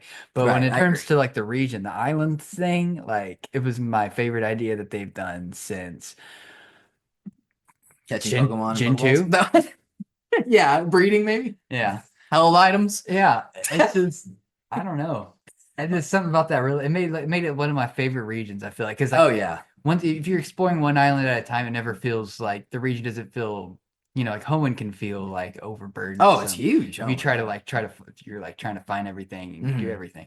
But it does feel manageable to like I'm just gonna get everything on this island. Yeah, just this The island the at a first time. I will say like the first island in particular, I think does that really, really well. I Because know, like you can yeah. like get off you're like basically done. But you've just gotten the ability with that Tauros to like go through like through I think there's like one cave in particular you can like go into that you Yeah. haven't been in before. And like at the end there's like this opening in it and it like looks really cool and that's like where you can catch the dog, whatever the dog thing, Rockruff. And like there's some other stuff in there. I think you can get Carbink in there as well. So that was like really awesome. Another thing that was cool is we were playing this game when it first came out, but we had looked up what Pokemon were in the game. That was it. And we randomized our teams. Like you knew that you wanted that starter. You had picked your starter. The water one, yeah. I didn't even do that. I like literally randomized my starter. It was so meant to be that with that Decidueye. But we randomized our teams, but we did not know where to get them because that information was not available online, and so we just kind of had to figure it out. And I remember like Magnemite was one that I randomized. I remember like getting it pretty early because you can get it in one of those early towns like where the school is. And I remember like going out in the grass and then I'll just like randomly get one. I was like, oh my gosh, a Magnemite. It's the most excited I've ever been for a Magnemite. Yeah. But like I just remember that was kind of like the last big thing. And it was the first time we'd ever done that for a game that we had never played before where we randomized our team. And that was an awesome, I gotta admit, like that was an awesome way to do it. Like where I don't know, something about that like really worked. I guess part of it was just because of how good the game was, but and those Pokemon as well, like The Sun and Moon Pokemon are they're great. just really strong. They're good. They did a they like Lycanroc, Mudsdale, oh my the God. starter. Yeah, and the legendary even. Yeah, Like the way legendary. they build up the legendary through the stories, unprecedented. Yeah. And like just they did such a good job of making Pokemon, even like Pokemon you don't necessarily think about. Like my first team, I had that Passimian, which was that monkey. Yeah. Holds the fruit and like a football player. But like he was awesome. Yeah. Like just they did such a good job of really making this Pokemon feel like they would live on that island, Yeah. And like even the ones, that was the first one that they did Alolan forms, and so like the first time they took a Pokemon from before and gave it. That's true. The Alolan forms are awesome. And they were all like so cool, like still to this day. Sandslash and Ninetales. Yeah, that's still to this that day because like Ninetales. That's kind of whenever I became a Ninetales fan was around that when I played that game. I did not use an Alolan Ninetales that first playthrough, but just seeing it, I was like, holy crap, that looks unbelievable. And so now, like Ninetales, both of them are very high on they're easily my top 10 Pokemon of all time. And I would still put Alola and Ninetales, even as much as I love the original, I would put Alola and Ninetales even higher. Like, it's just so it is awesome. Amazing.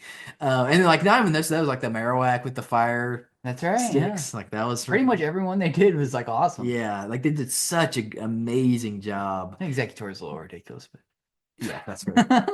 Yeah. Yeah, that might be well. That was kind of amazing in a way because that was one that you had randomized. Yeah, and there was like even like a story sequence, which you got it before that, which is unfortunate. But there was like a story sequence because I was a little bit ahead of Brandon. And we got to that story sequence where they like make a big deal about how ridiculous Executor is. And I was like, Brandon's gonna lose his mind when he gets to this because it was like the last time he still didn't have your Executor. I mean, I think that's the thing is I think I had an Execute at the time. I still didn't have the Executor. Yeah, because I don't think you can until you get like far enough. Yeah. Because like that was my thing with Magnezone. I couldn't get a Magnezone until like the very end. So right. I had Magneton for most of it. But yeah, the that game, it's just I agree. Like they did an amazing job with the region. Like it really made it feel like most Pokemon games. I don't really think it might be the best region. Really, like it's just like they just nailed. I mean, that's what I'm saying. They did it a pretty good job in Gen 2 where they did really make that place feel like Japan with like the pagoda building and stuff. Mm-hmm. But the way they really captured Hawaii with that theme It's just like they just so nailed it out of the I park know. that it's just so hard to beat. And I remember going around that first island, like you said, like before moving on to the second one, like, well, I'm just gonna go through around this island. And just taking like a one last lap through the whole island Yeah. and like going for like little hidden nooks and stuff and just being like, wow, this is so amazing. I love this island so much. I'd move on to the next one. And it was really fun for us because we were like doing it at the same time. So I'd be like, oh my god, I found a growl. We're in this being Yeah, that's right. Like, Yeah. I found a growl, and you'd be like, oh, I found this, and you'd be like, what? And then we both try to keep going so Yeah. we could find the Pokemon that we. Exactly. We were trying to help each other find each other's Pokemon. And Brett, he was like, when he got into it, that was another one. So we had like 3 going. Yeah. And yeah, it's just crazy how good that aspect of it was. But then also from a storytelling level, it's just on a way another level from anything else in Pokemon history. Yeah, nothing even really comes close. Nothing truly even is in like the next 2 tiers, I would say. It made like that. We thought N was like the peak of Pokemon storytelling. It's just a joke compared to how quality Sun and Moon is, the Lily and all that stuff. And like there's like multiple twists in the game where, first like her brother is revealed, like you don't know who he is, and then like he's revealed to his brother, and then like her mom is like the villain, which you don't know when you first meet her, and then like it even has like this weird Final Fantasy transformation sequence. I know, yeah. It's just crazy. And the whole Tygnol backstory. Oh my gosh, yeah, like a Shadow the Hedgehog's backstory for this Pokemon. Yeah. Created in the lab. Yeah.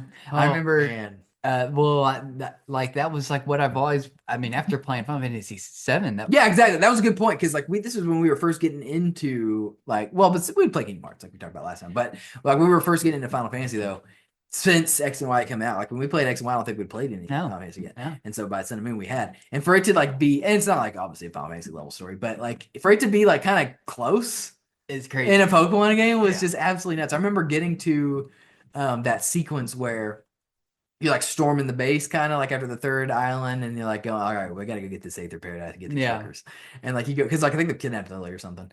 You go up there and you just like bust ass through all those guys that are just all over there. It's kind of like, it's a little bit like the Sylph Company building in a way. Like you just go in there and you're like, all right, I'm about to fuck these guys. Yeah, it is like and that. you just go in there, and that was like right when I had just gotten that was because like that was my last Pokemon was supposed to be Wailord, but the whole time I'd been using that Growlithe that I'd been using as a placeholder. And that was like when I finally was like I just evolved to Arcanine. I was like, all right, fuck that Wailord, I'm sticking with this Arcanine. And so like me and that Arcanine just absolutely raised hell through that freaking Aether Paradise, and that was extremely fun. Oh my god, it was so unbelievable, and like just the pacing of that sequence in particular is really good. But then also you got to talk about how amazing Team Skull is. I know. It's just easily the best team of all time. You get to that town and they've taken it over. Oh my gosh, that was so crazy. And they're hilarious all the time. Yeah, it's amazing because like Pokemon, just they always have like the basically since what Diamond and Pearl, the team has been a joke every time.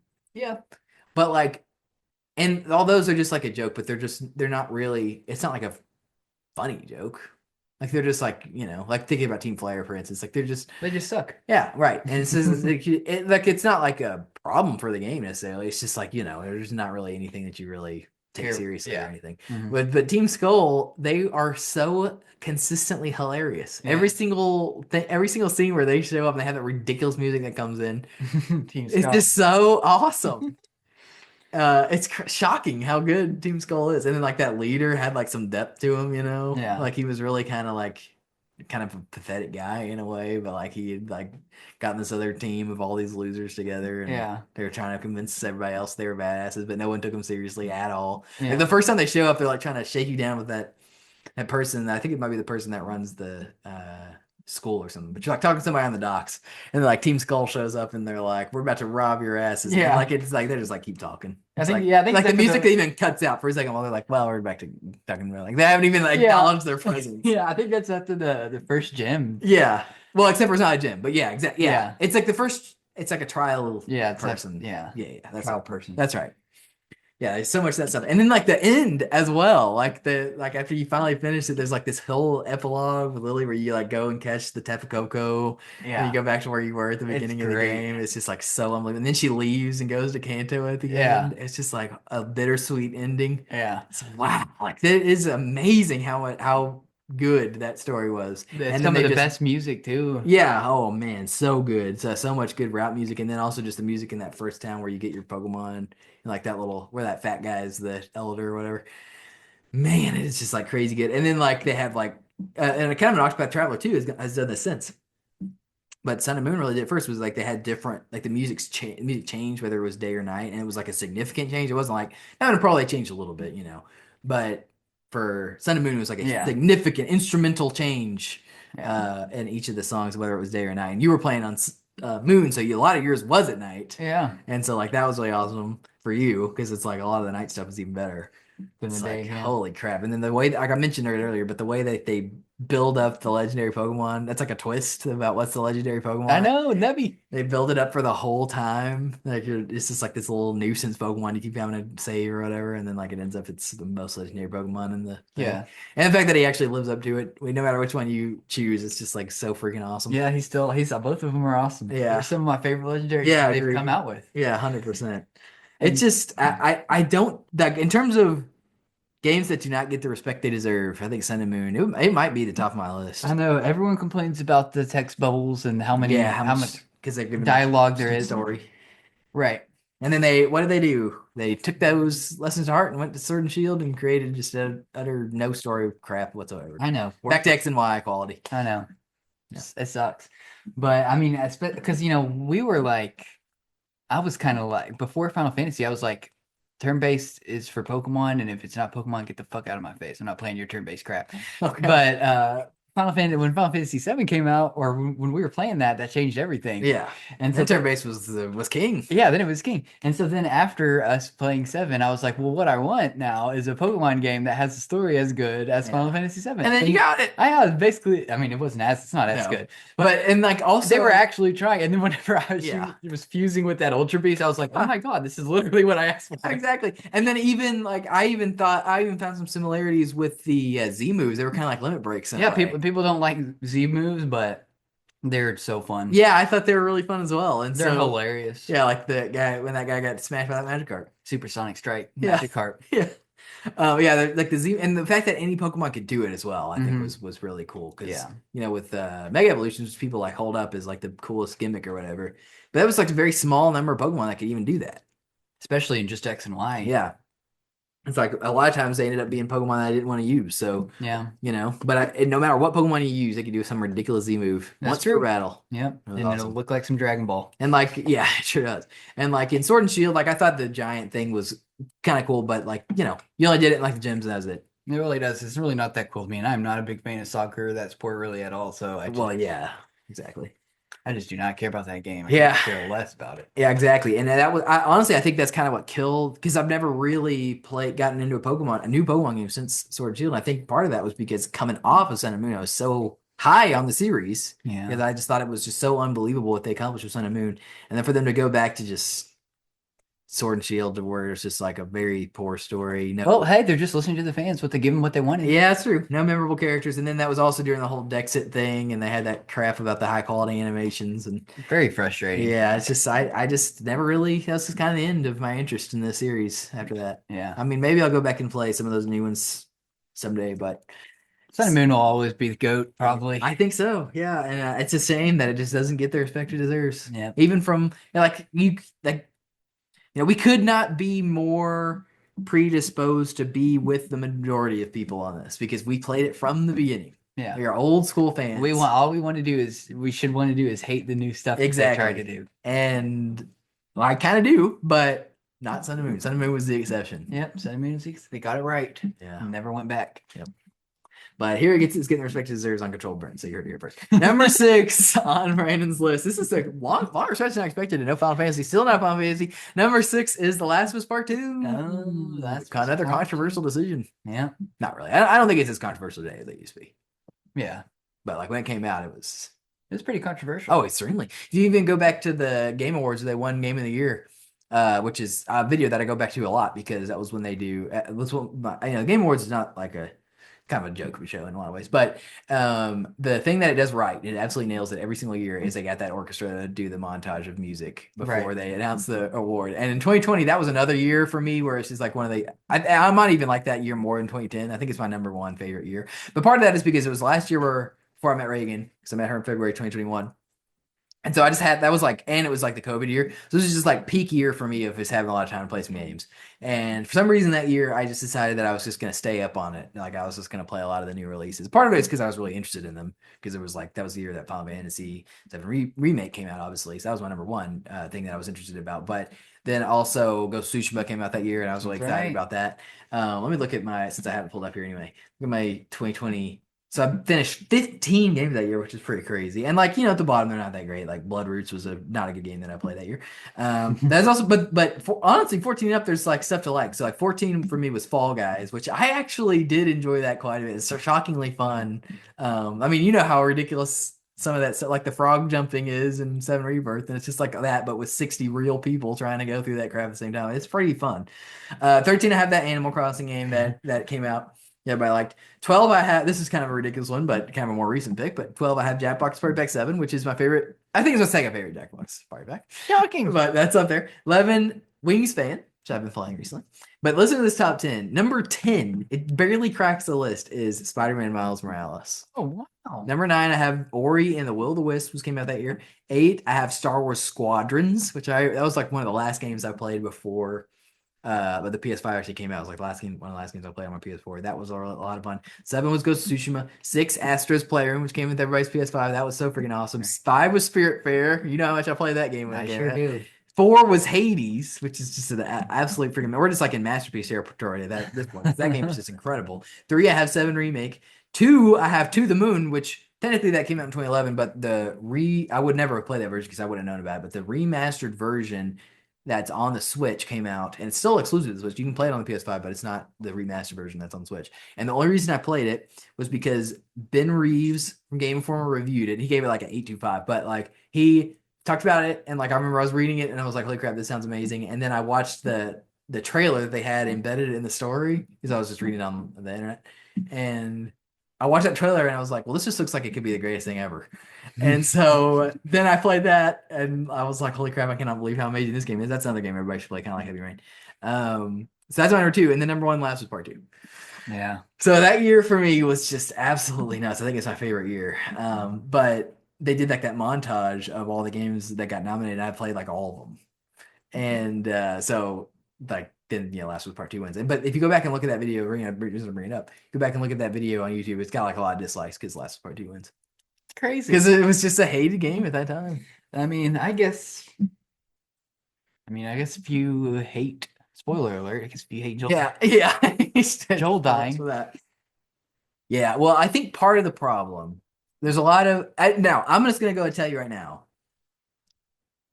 Whenever I played Last of Us Part 2 for the first time, and I'd never like disliked it, but when I played Last of Us Part 2 for the first time, even I was like, man, they were pushing it. Like they ask a lot of the player. Like you gotta like have some trust in them to start going with Abby. Yeah, because like you played it a little bit over at the beginning, and I already thought that was kind of weird because it's like this new character. I was like, what is her deal? Like I didn't know what she's here for, which is what you're supposed to be thinking. Right.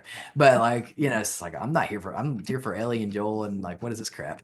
And then you kind of start to she never comes out and says it, but you kind of get this feeling that she might be there to cause some problems for your people there. Yeah, because like we're like scoping out the town and stuff, and then.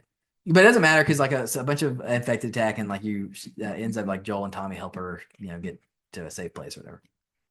And then like where they take her is like where she has all her people posted up, and then like she just turns on them and just absolutely massacres Joel to death. And I remember playing that, like you had been at work and like you came back right after that had happened, and I was playing Last of Us Part 2, and you was like, holy crap, well, is it like a 10 out of 10? And like Joel had literally just gotten his head bashed in, and I was just like, man, it's pretty crazy. Like I didn't know what to tell you because I didn't want to spoil it for you. Yeah, well, it's sure something. Yeah. And then like but what that was really effective at for me, because I was such a Joel fan, was I did feel like Ellie, like they totally got me hook, line, and sinker with what the emotion they wanted you to get, which was like you're supposed to be like really pissed off. You wanted to go kill those people that did this, like just like Ellie did. And I was like exactly like that. I was like I remember. I was too. It's having fun killing those. Yeah. Oh yeah. I was like there was in Last of Us 1, I would use the last stealth, and like if I didn't have to kill everybody, I'd just whatever. I just go through the next door. I didn't have to seek out everybody. But these people, I was like, oh, I'm seeking out every one of these people, taking them down. And you can do some crazy stuff in The Last of Us too, like Oh, shoot their yeah. kneecap off. Yeah, and it's a just, violent game. like hold up the knife to their neck and Yeah. torture them before you kill them. Like, Yeah, and then like there's also one of my favorite additions was bomb arrows, kind of like Zelda Oh, style, but God. way more violent than Zelda style. This is crazy. Those things are nuts. And like yeah, I think that just on a gameplay level, like they really tightened up a lot of stuff from the first one. They gave you like the dodge and the jump, and you just have a lot more mobility and stuff. It's just like holy crap, it is just amazing combat. I think it's the best third person combat like ever. Yeah. Um, Yeah, you're probably right about that. but- I was gonna ask you what you thought about like The Last of Us, even like 1 shooting versus like Red Dead 2 shooting. Yeah, that's a good question. Like Red Dead 2 is like a little bit different because in Last of Us, it's designed for everything to be kind of difficult. So like you can't like lock onto your enemies or anything. Right. You know, it's all free aiming, and you know, there's like some weapon sway even. So it's like you can easily make mistakes. Which makes like getting a headshot or something like a lot more satisfying because Yeah. that's like a lot more, takes a lot more skill. And Red Dead 2, you can pop headshots like you wouldn't believe because you just lock onto people and then like it locks on their chest, so you still have to use some skill to get headshots, but it's pretty easy to do, and you kill like way more people in Red Dead Redemption 2 because like they throw a lot Right. more at you because you're more powerful. Yeah. But in The Last of Us, you know, it's definitely a lot more difficult. But Last of Us Part 2, everything is just so smooth, and like also Wow. just being able to like crawl and stuff, and like use the grass for cover and like Mhm. crawl under cars and stuff. That was like that made a big difference to me. Me too. And the fact that you could craft silencers for your gun, Mhm. like that was really awesome. So you could use stealth in a lot more than just the bow, basically, which is really the only thing, your only option in the first one. That's Else true. You just like go up and choke them. So there's just like a lot more options, I think, at your disposal in part 2.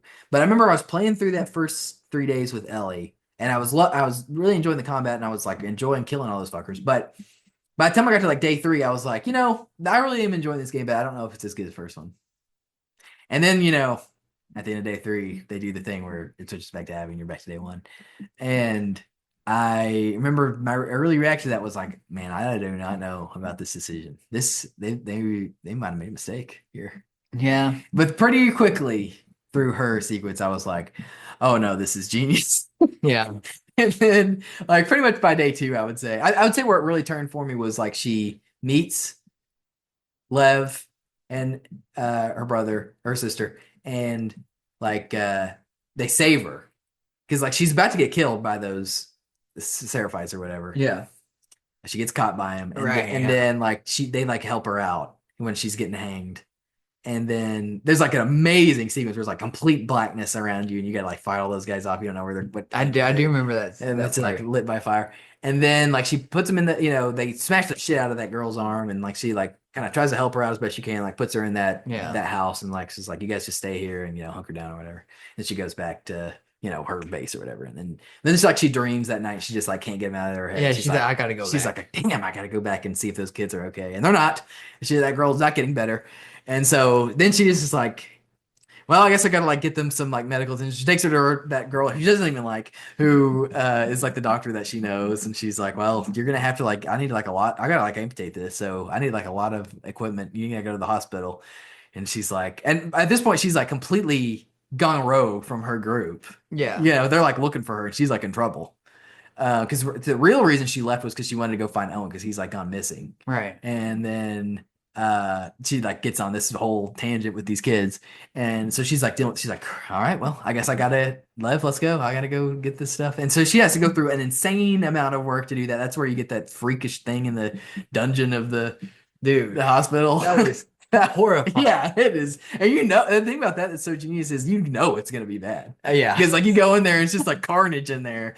Yeah, like, well, I don't know what's gonna be in here, but it's not gonna be good. Yeah, I mean, you're at the hospital, and Yeah, that she's like, yeah, I think that might have been like the origin point of all the infected in this city. So good luck with that down there.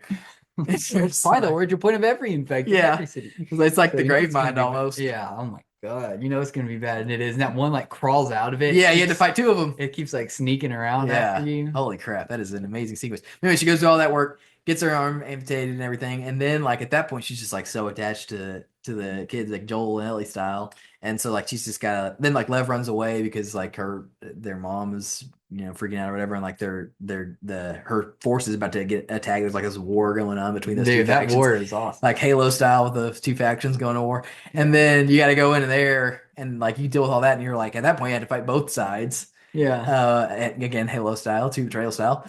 And all that stuff is just so insane. And what's crazy is that through all the LA stuff, you just have no idea that's going on. Yeah, like you're literally you're playing as Ellie and you're like rampaging, killing all these. Yeah, that's like a rogue element that's going through, and they're like Abby doesn't even know that's happening. Yeah. She's just like so focused on it. Like, and when you're playing as Ellie, you just think that these people are just like trying to like after you kill like the first one, they're like trying to like get you, and like they're trying to hide from you or whatever, and like they're concerned about your presence and everything, and like you gotta get to, you think that they're like Tommy's just also just raising hell, which he is, and you gotta like go get him and everything, and then like she's having like the deal with Dina's pregnant or whatever, and that's a problem, but yeah. She's got like all these like completely different problems, and then like they do such a good job Sephiroth style where you don't see Abby through any of that until like at the end, and as soon as you see her, like she just absolutely massacres Jesse, kills him in one shot. It looks like she kills Tommy as well. She blasts his head open, and like you just think you're just like, man, this woman is just such a piece of crap. And then like you go like through all her story stuff, and she just doesn't have any idea that was there until the end, whenever she just shows up at the place and like her friends are dead that Ellie's killed, and she's just like, what the fuck happened here? Yeah. And it just makes Ellie just seem like just a horrendous piece of garbage, because like from Abby's perspective, like she just killed like that pregnant woman and everything. It's just like, wow, that's amazing. Because like in that sequence where you're going in there, Ellie's killed him by that point, because like you just know that you've done it already. Yeah, you remember doing it. And so like it's just genius in terms of the way that they did the story, just in terms of the way they laid it out in a timeline form. But you're going in there with Lev, you just know that it's just gonna be a massacre in there, but Abby doesn't, and she's even killed the dog and everything. Oh my gosh, it's just absolutely brutal. And then you have like the final confrontation between them, and Ellie gets her ass kicked again, and then Abby just decides to let her live just because Lev tells her to have some mercy, basically. Yeah. And then you just think, well, that's it. At least she, learned her lesson, or whatever. And then she just goes back again. Yeah. God, that is so crazy. I know. I love that. The ending too, when they're fighting in the water, it's like one of my favorites. Yeah, they have like the final showdown in the water. Yeah. She's been like captured by those freaks in the California, Mm-hmm. and you set her free, but then it's only to finally get your revenge. And actually, I've watched a lot of videos on it, and like the original script was that Ellie killed her right there. Yeah. But then they changed their mind over the course of the story, and I think that was the right decision. A lot of people think that she should have killed her. Yeah, I don't really think so. But yeah, I think it's better. Like the way they did it with while all this is going on, like you have Ellie's like getting the flashbacks with Joel, because like the whole time you don't even know that she was so pissed. Like she kind of was like totally hated Joel. I know. Right before he got killed. Right. Because you think that they just had the same relationship that they had the whole time. Right. But then like you find out through flashbacks that actually they were having major issues, because she found out about the truth. Right. Of his lie at the end of the first one. Right. So just like the way that they roll out the story with all these flashbacks and stuff is just untold. I've never seen anything like it, really. Yeah, I was kind of had that same feeling. I feel like whenever I got to Abby, I was like, all right, what are we doing here? I just want to get back to whatever is going to happen. But yeah, they really make it worth it. Yeah, and like where you know that you're in for it is because she has a completely different weapons and different upgrades from her. And you're just like, oh my god. And she like kind of bites like Joel. Yeah, totally. Beats the crap out of him. And so it's just like, are they really going to make me go through these 3 days again? These 3 days that I just did?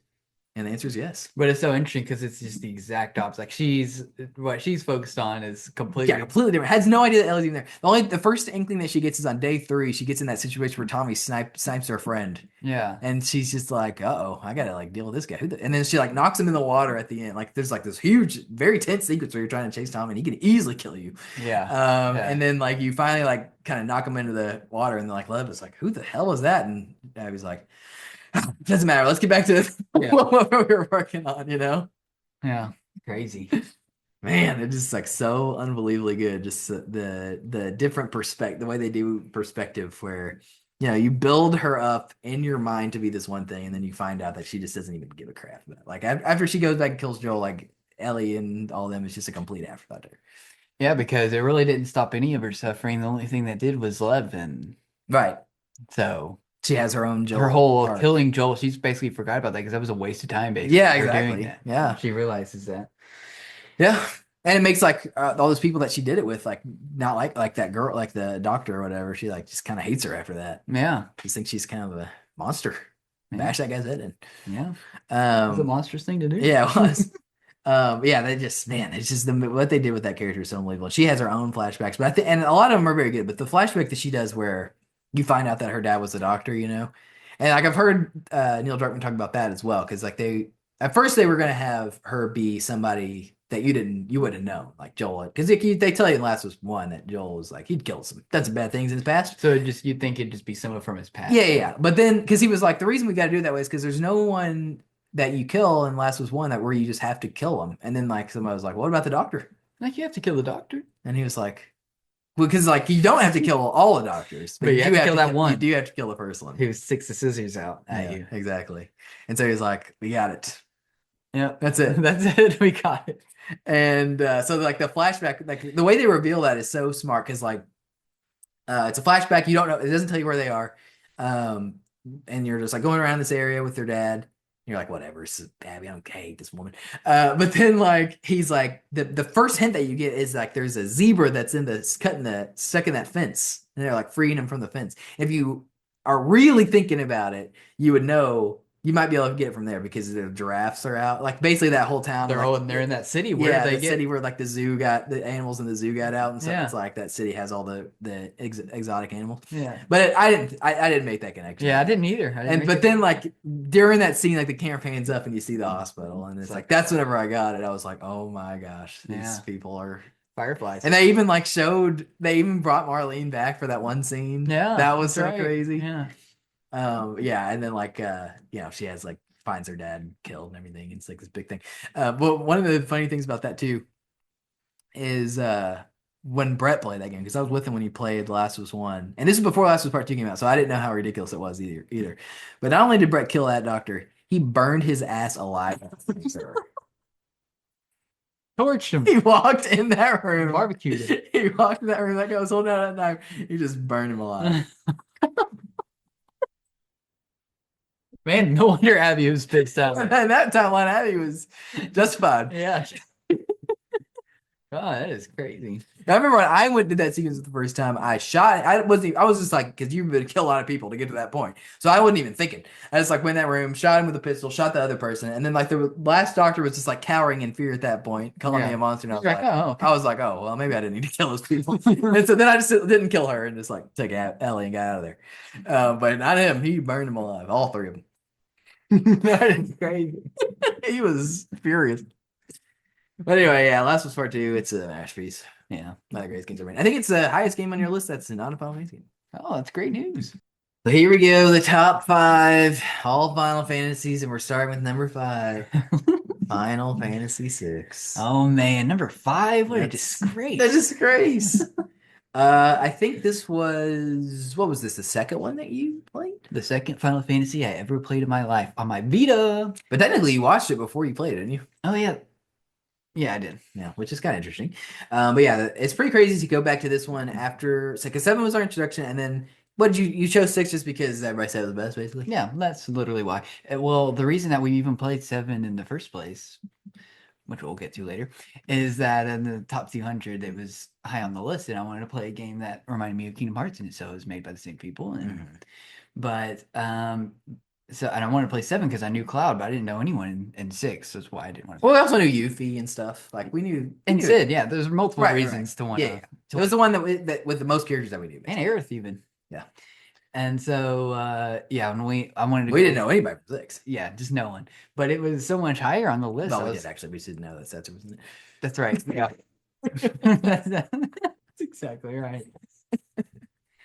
But yeah, after you played 7, you loved it so much, it was like, okay, well, which one? You probably looked up the natural thing that you would do.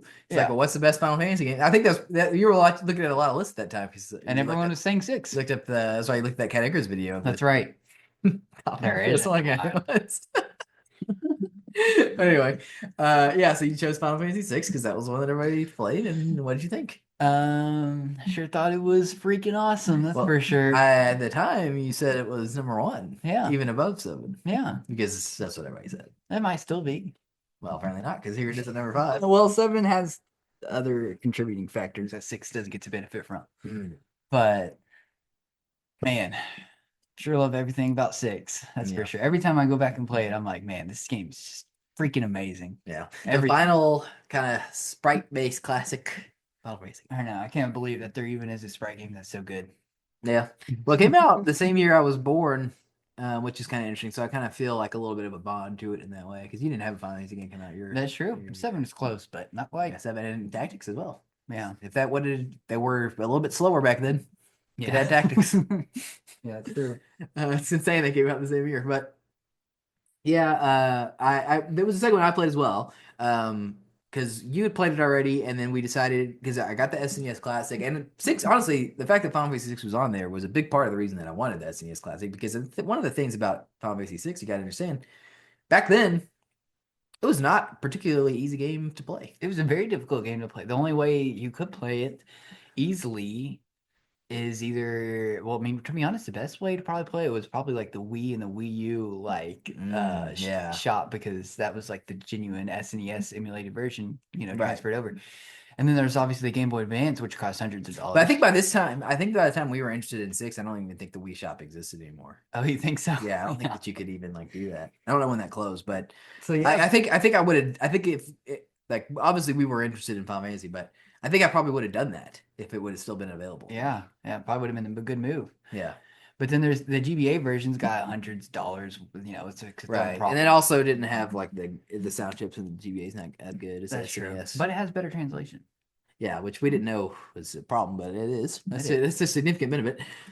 But then there was also the PS1 version, which is the version that you played on the Vita. Which is the lame one, because it does have the nice cutscenes, which everyone should go watch. I think those PS1 cutscenes are cool. Yeah. But the freaking load times for everything, even to go into your menu, like if you wanted to say, like, would take like a second and a half Yeah, longer. see, that's interesting, because I've never played that version. Yeah. I do have it because I bought it because it was just it was like literally $6, so I just literally bought it just to have it. And I got my Vita. Mhm. I was like, I'm just gonna have it, and plus it goes on my PS3, so technically I could play it on the PS3 too as well if I wanted. That's cool. But I don't think I ever will. There's really no reason to ever play that version now. No, I think really you just Super Nintendo and then the Pix Remaster is the way to go. But anyway, the reason I brought that up is because that was a big part of the reason that I wanted the SNES Classic, because it was the original version of Final Fantasy VI, and you're like, holy crap, that's crazy. You should get it just for that. And then it also had like 20 other pretty good SNES games. Like, it was a good group of games. Didn't have Chrono Trigger, but a good quality selection. So that was the version that I played. And to this day, I've never played it any other way except for on the SNES Classic. I played it 1, 2, 3, I think, times on the SNES. 4 times on the SNES Classic. It's pretty interesting. With you. First time I played it was with Brandon, and I kind of let, just because Brandon knew it better than me, obviously. I was playing it for the first time. So I just kind of let Brandon be in charge. He kind of controlled us, and I was just like, I would control some characters, basically. Yeah. And in the 2-player mode, which is another kind of unique thing about Final Fantasy VI. Only in the SNES version. Yeah. I wish that existed everywhere in all the Final Fantasy games. Yeah, because it is such a good idea. Almost at all of the 4 times I played it, I did that 3 times. That is crazy to me. I did it. So there was that one. My favorite, and I enjoyed that playthrough a lot. That one I was like, I loved the game. I don't think I was fully bought in on Final Fantasy yet as much as you were. Like with 7, like it took me a long time to even buy into 7, if you'll recall. Like I loved it, of course, but like I felt like playing. Yeah, I did say that, and I felt like playing it was a lot of work, which it is if you don't know what you're doing. But to a degree, yeah. But after once we made our deal and we finally did 7, I was like, well, yeah, this is the greatest game ever, obviously.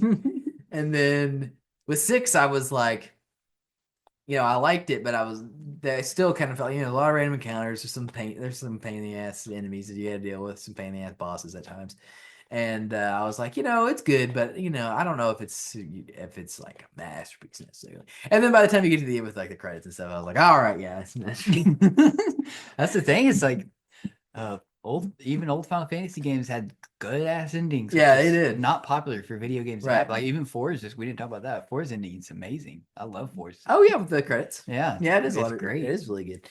But with 6, then by at that point it was very high on my list. And then when I played it again, which I was going through all those Final Fantasy games in 2020 before Remake came out, I played it by myself, and I was just like amazed by it. That was my favorite playthrough. Yeah. I just played it by myself. Yeah, And I was like, oh my gosh, this is just unbelievable. And I was just doing nothing but that. Just Yeah. playing Final Fantasy 6 for a few days.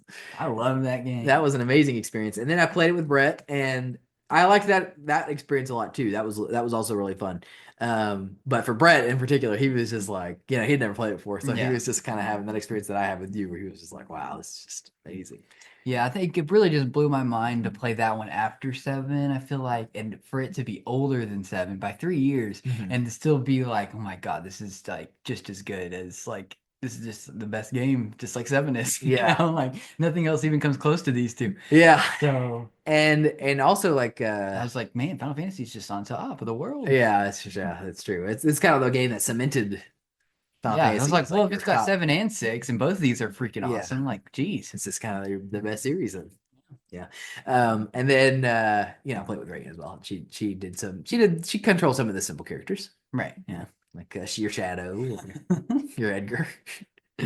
But anyway, so yeah, I played it 4 times, and I want to play it again on the because I finally now have the Pixel Remaster. It'll be the first time that I play it in a not on my SNES Classic, and I'll have a good translation. That'll be nice. Yeah, I do enjoy it a lot more, the Pixel Remaster, having that good translation. I didn't realize how bad the translation was until I listened to the beginning of that Resonant Arc podcast, and they didn't either. Like that first episode, they didn't know, and then like he was like talking about it. He was like, I don't know if I can play the SNES version anymore. Yeah. After seeing how big of it, like there's just scenes that they completely missed the meaning of it. And they even talk about impossible, idiotic. Yeah, impossible, idiotic. Yeah. We do that one. That one's pretty funny, but. Yeah, but just like the minute-to-minute dialogue is just much weaker. It's honestly just mind-blowing. And I remember, like, it's a problem for a lot of the Final Fantasies in that time. The translation that didn't have other remasters. And I remember like the 7 Game Club with Game Informer. Someone was writing in telling Ben Hinton they don't know if it's written like for 5-year-olds or by 5-year-olds. Oh, because the dialogue is so bad. Yeah, I do remember that. But it's just like I don't think people realize that it was like one dude trying to translate. Well, particularly for 6. I mean, he was just literally just one guy. He had an extremely limited number of characters that he could use. I mean, but I think it was still time crunchy like that for even 7 and 8. Probably it probably wasn't as bad because 6 he had to like redo it like twice. Like the whole script. Oh God, this is a complete disaster. Yeah, and he really didn't have any help either, so he was just going based on what he understood. Yeah. Yeah, and then just kept cutting it down. But yeah, it's still even that original version though, still awesome. I know, even with the original. And then like script. if you play like the updated version, it's superior. Yeah. So I'm looking forward to that. But in terms of just Final Fantasy cast, where would you put it? Because it's a Final Fantasy 6 has a lot more characters than Final Fantasy usually has. Like I would say the average for Final Fantasy is like between maybe like 8 or 9. Kind of definitely not 10. Lower than 10, single digits. Well, I mean, I'd probably put it like in 3rd place. Well, third place. No, I'd probably put it in 2nd. Well, it's tough to go to debate cloud. I mean, 7 and 6 because 7 has such high highs. And 6 is so nicely spread out. 6 with quality. It's so crazy because I've tried to make character lists in the past. I've tried to make JRPG specific character lists, and then recently I've as you know, been working on my top 100 characters of all time list. You get into the Final Fantasy VI cast, it almost just becomes just like a section of the list. Yeah. It's just like, well, here's all of these equally great Final Fantasy VI characters. I know you got all Cyan, Shadow. It's like because you have 12, you have 14 if you count the 2 bonus characters, but 12 like real characters basically, and almost all of them are like equally good. Yeah. Like there's a few, like I would say Strago's not quite on the level of like the main crew, and then like obviously Gao. Yeah. But that's pretty much, I mean, the rest of them are pretty much all like on the same level of quality, which is like a high A probably. I know, and that's a lot of characters to have good quality too. Exactly. And the fact that they all have their own stories and sequences and stuff, and like they do a good job of highlighting them all out and like making them relevant throughout the story as well, which I think is I think 7's biggest weakness, at the original 7, is that you do a character's like side story, and then if you don't have them with you, then that's just it. They're done for the story. Yeah, it's over, pal.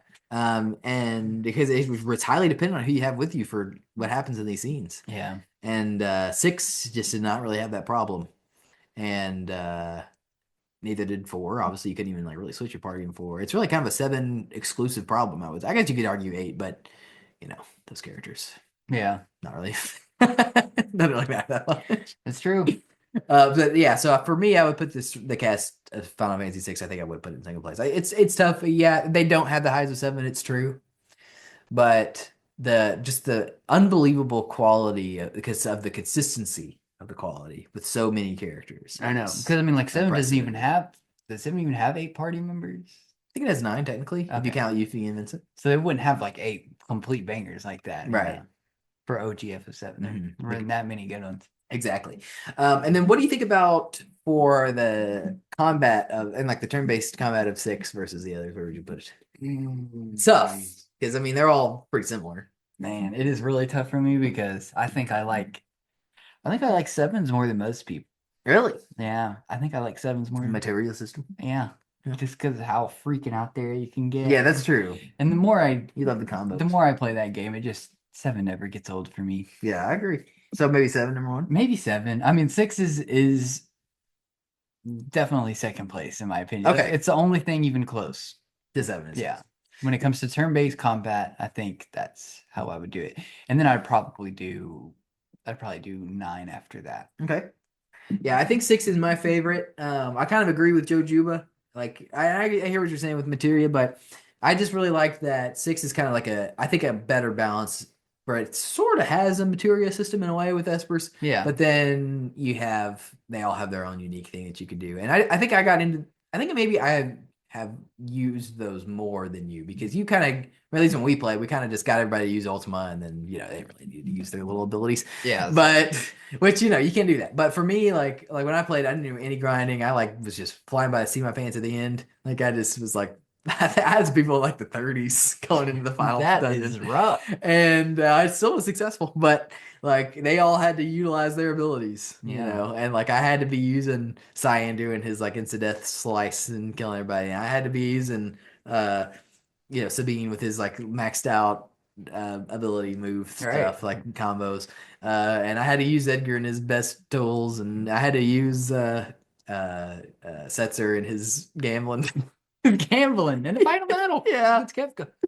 Oh, and I just love all of them, man. Like I even like Shadow with like the dog. It's like it's not like a big deal, but like having him in like the throw ability, like I don't know, it's just like a lot of really cool stuff. You're probably, I mean, you might be right, and it might be technically better, but I mean, they try to like, I think 7 and it specifically 8, they try to like make the limit breaks more of that type of. Yeah, that's true. 6 doesn't have limit breaks. Right. That's where they try to. I think that's where they try to get the whole like he has tools and he can do martial arts. Sure. Like, to make their individuality, but with limit breaks, but it just doesn't quite hit the same as all those characters, those different abilities. Okay, and then where do you think, like in terms of like peak moments for 6, would you put them? Where would you put them compared to other?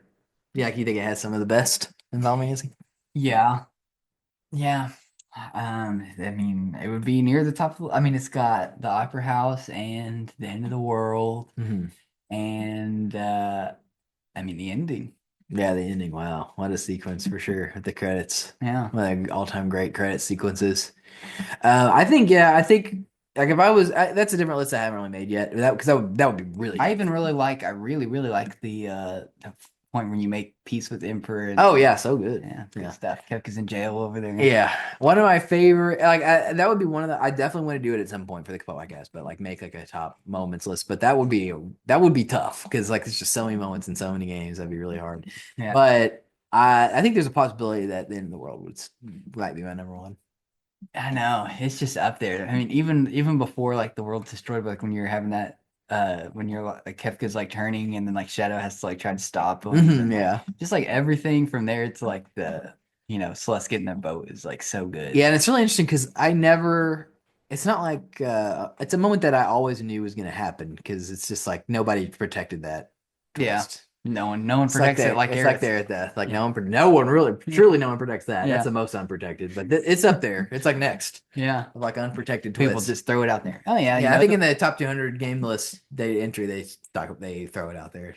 It's like the world gets destroyed. One of the great things about the game, which I mean it is, but but like for me, I think the fact that The fact that the world gets destroyed, that's a big deal. But I think what makes it really great is you have like this huge cast right before that happens, and then they're just gone. You have no idea where they are. Now, technically, you probably know that they'll find them out there, but you don't know what they're gonna be doing. You don't know like what you're gonna have to go through to like get them or anything. And for Celeste in particular, like she just thinks that that's it. It's over. Yeah, she's like, well, this is what's left of the world. Yeah, she just thinks that island is all that's left. Mm-hmm. And so for them to like do like a very dark moment in the game where she jumps off that cliff, and like for them to do it as well as they did in 1994, it still kind of blows my mind. Like if they did that, if they try to do that moment today, there's no way they would do it that well. Yeah, probably not. It's just one of those things that with sprites, it's just hard to replicate some things with sprites. I agree. You can't really do them as well. Like just like a her jumping off the thing, she's got like this specific animation for that thing. She's got the tears flying off. It's just like you'd never be able to do that in a 3D game. You can, but it probably wouldn't hit the same. Yeah. And there's problems with that. That 7, you see. Oh yeah. Well, 7 looks like crap. Yeah. Well, I know, but I'm saying there's problems with like the remake. Like, oh yeah, they can't. lose some of the magic of the pre-rendered backgrounds. And oh yeah, the shitty graphics. Definitely. But I think a good example of that is like the dying scene. Oh well, okay, that's fair. But I was gonna say the just like a simpler concept would be just like going into a reactor. Yeah, like the scale of a reactor in that first Final Fantasy VII is just like crazy. You're just Yeah. like going down and going down and going down. I miss those pre-rendered backgrounds. Yeah, those pre-rendered backgrounds were awesome. Didn't Resident Arc just do a video about how awesome they I are. haven't watched it. I just saw that. There's a video. They're just like, that's please hilarious. bring it back, please. That's never gonna happen. Okay, and then last thing, where'd you rank Kefka for villains? Kefka, rank him. Well, I mean, just like a Final Fantasy villain's like, because some people think he's the best. I mean, he's in the top 3. Being Sephiroth, Arden, and him. Probably. Yeah. I think that's fair. I would put him, obviously I put him below Sephiroth, as you know. I would put him below Arden as well, I think, just whenever you take into consideration the DLC and all of the added stuff around the game. Maybe not when 15 first came out. Might not have been above him, but yeah, now I think he probably would be. And I think there's arguments for Kuja too. Oh, Kuja, interesting. Yeah, he is good. I might be underrating a little. Yeah, he is very good. It's hard to count like Golbez because he's not really, not in control of his mind. You're right. Yeah. So well, I mean, Kefka isn't really in control of his mind either. Yeah, I guess maybe not. Yeah, he's definitely considered a pretty legendary villain.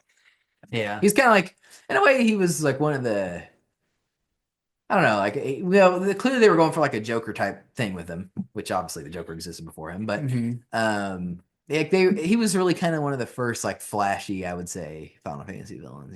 Like just like he was like a really big kind of focus. He's like throughout the game you see him, and I think it's interesting because like when you first, I mean, I guess if you don't know anything, well, obviously we did, but if you don't, then you think that there's so many people that you fight. I feel like that you have to like Ultros or so many like recurring bosses, Yeah. Like I feel like Kefka, like most people probably think Kefka is just like a joke returning boss. Right, that's what he's supposed to be at first. Yeah, that is a cool twist if you don't know that. I mean, Yeah. for me, of course, I knew Kefka was the main villain, but like if you don't know that he's the main villain, like Reagan didn't, like that is a kind of a cool like, thing. oh shit, Kefka took over. And I'm glad you mentioned Ultros because he is awesome. Yeah, if I was making a villain list, he would also be very. Yeah, I know. You can't leave out Ultros. Ultros is just incredible creation. Every single time he's like kind of a little bit like Team Skull. Every time he's on screen, it's just gold. Yeah, I think there's like maybe 3 or 4 boss fights throughout the whole game, and every time it's like, oh yes, here we go. Ultros. When we first play that game, we're getting whooped by him. Yeah, I know. Putting people in the back row. I know we didn't put what's his name. He was Bannon, laying our asses out. Yeah, that's right. He kept killing Bannon. That was our problem. And the way he shows up in the opera scene too. God, I didn't know that because I knew the opera scene was so famous, but I didn't know it had Ultros in it. Yeah, it's a mix of because you think of it as like a very serious scene. Like I just assumed it was going to be a very serious scene. And there are serious moments about it, but it's also just a joke. Yeah, a huge comedy moment. It's going to take me 5 minutes before I can drop this ton on their heads. Yeah. of this ton. Yeah, This exactly. Ton weight. That was like such a trope of back then. Those specific weights that looked like that. Yeah. Maybe they're like Crash Bash. Yeah, exactly. Like Yeah, and he's just like moving. You gotta, yeah, like literally our time. You gotta like get over to him. Yeah. Like adds a little bit of tension. Time. And then another thing that I love is that the first time you fight him is the only time he's in the water, and like they did that animation. Oh man, yeah. But like every single time you fight him after that, he still has that water animation. Yeah. Like every time you kill him, Splash. he comes out. So it comes out on the floor of the opera with a splash. Yeah. Just ridiculous. And I that's one of my favorite. That's one of the funniest moments to me in that game is whenever Saban jumps off the raft. Oh my god, it's so good. And then they're like, they're like, oh no, he'll be fine. He does this stuff all the time. And then he like shoots up out of the water. Yeah. And they're like, I think he missed the mark a little bit. Yeah. on the raft. I don't think he quite made it. And then it just shows him floating down, upside down. It's right, like they diverge. They're past that. You see the raft, and there he goes, Sabine. Yeah. And he's just You gotta choose your scenario, Kupo. Yeah. Yeah, so good. Love that part. Final Fantasy VI, masterpiece Yeah. for all time. Okay, number 4. This is an interesting pick. This is one of the most wild ones, I would say. Number 4, you got Final Fantasy VII Remake. Why is this a wild pick? Well, it's just interesting and the crazy that it's like risen to the level for you where it is above 6. 7 Remake. So not above 7, but above 7 Remake. Yeah. That is very interesting. Well, I will say for 7 Remake, in terms of just like and I would just imagine your hype for a game coming out, like before it was out, but when it was close. I don't think You think that's your number 1? I don't think it's possible for me to be excited about anything else as much. as 7 Remake. Yeah, I mean, like even if they did like a 9 remake in the same way or a 6 remake in the same type of way or Right. Oblivion remake, there's no remakes I feel like that would make me excited as this does. And I think for me, it was like, I don't think it was my number 1, but it was really close. I think maybe, as weird as it is, I think my number 1 might have been Jack 2. I can see that. Where like I had to like wait for it longer than normal because it was straight teen. Yeah, the And, like, anticipation. Yeah, the anticipation of turning teen and like getting that for my birthday. I was like, could not wait for Yeah. that. And I'd like gotten a taste of it at Cade's house with like the Grand Theft Auto style open world. Yeah, that's a rough one because it's already out. You just can't get it. Yeah, I know. And then Fallout 4, I think was probably my number 2. Yeah. And then I'd probably say 7 Remake would be my number 3, which is pretty crazy because for me to be as old as I was and it still be in like that, because like it'd be hard for a game to be as hype for me to be as hype for like a game like Jack 2 again, Yeah. But on that level, but yeah, for 7 Remake, I definitely was there. And what's crazy is like we were so hyped for it, and it pretty much lived up to it. Yep. Just pretty much lived up to everything I ever wanted it to be. Yeah, and you beat it in like how many days? I don't know, probably like 2 or 3. Yeah, you were just going so fast. Yeah. You were trying to skip everything because you just had to see how it ended. Yeah, I was playing like at least 8 hours probably, as much as I could a day. And you just like expected, because you just wanted to see what they changed and like what they did. Yeah, I just wanted to see the ending because I don't know. When the first part came out, it's like it's gonna be in episodes. It's gonna be in different parts. It's like all right, and then the first one's only gonna be the Midgar section. Right. And the original game is probably like 6 10% of your hours. total playtime. Yeah. And so it's like, well, okay, it just didn't. Part of Remake just didn't feel real until Rebirth came out. I feel like it still didn't even feel real. It's like it's not real until the other ones are coming out. Interesting. Yeah. But yeah, now going back, it's like, man, it's everything Midgar I'd ever wanted Midgar to be if it were going to be remade. I mean, it's about as best as you can do it, I guess. Yeah. I remember in particular, like my first playthrough, the first day that I played, I ended in chapter 4, which is that scene that's complete. That chapter 4 is just completely added where you go to Jesse's house and all the Avalanche stuff. And I just remember just being amazed by that. Just like how good all that new stuff was with Avalanche. And you skydive back down to the slums. Yeah, and just like the dialogue between Cloud and Wedge and everything. Yeah, it really is unbelievable. Yeah. And you find out about Jesse's dad, and they're like telling you to shut up and not bring it up because you don't want to piss her off. Yeah, that was really crazy. And like, right before you're about to skydive, he's like, "Hey man, whatever." And he's like, "Shut up." It's just like, pal. Yeah, pushes them off. Yeah. Shit. So just like that was really crazy. So obviously a major upgrade for the Avalanche characters, that didn't take much. Yeah. What about the main characters? Do you think that they were upgraded as well? Yeah. All of them? From just their Midgar section, I would say yes, probably. Even Tifa and Aerith and all of them. Yeah. I'd put them all up on another notch because of Remake. And Marlene. And Marlene, Well, that was a huge a upgrade. big improvement. But I think the biggest improvement might have been Barrett. Yeah, I was just surprised. I couldn't believe. Because, like, for me, Barrett, I always liked him, obviously. He was a good character for 5v7, but, I wouldn't have put him anywhere near the greatest characters of all time or anything. I know. But Barrett in 7 Remake, I was like, yeah, he'd be up there for me. That's just like Final Fantasy characters ever. Yeah, me too. So that was just a huge upgrade. Like, gets- Tifa, I feel like she was like, yeah, I mean, she's definitely better in 7 Remake in Midgar than she was in Midgar. And She's about the 7. same, though. But yeah, she's like about, what she's expect. Right, exactly. And Aerith already I had her just like basically at a peak, so it was like she didn't really have any room to go up. And same thing for Cloud, really. Like I didn't have a whole lot of room for him to go, but although I do think he did, I do think he also rose. I know. But like Barrett, like he had a lot of room to grow, and he did. Yeah, I know. That's like the most satisfying part about Remake. Probably is just like all the Barrett stuff. Yeah, it's Barrett and Marlene. Shockingly strong. Yeah, I didn't even consider Marlene going up, but God, that girl that they got to play her is just unbelievable. I can't wait to go back. Yeah, Get to see her again. Unbelievably high quality voice actress, a little girl. So yeah, that was huge. Major expansion for Midgar, like we talked about. What do you think about the combat not being turn based, but being the action combat solution that they came up with? It's like my favorite combat ever. Your favorite combat ever? Yeah, I think so. Wow, above 16, above all the turn based combat. Yeah.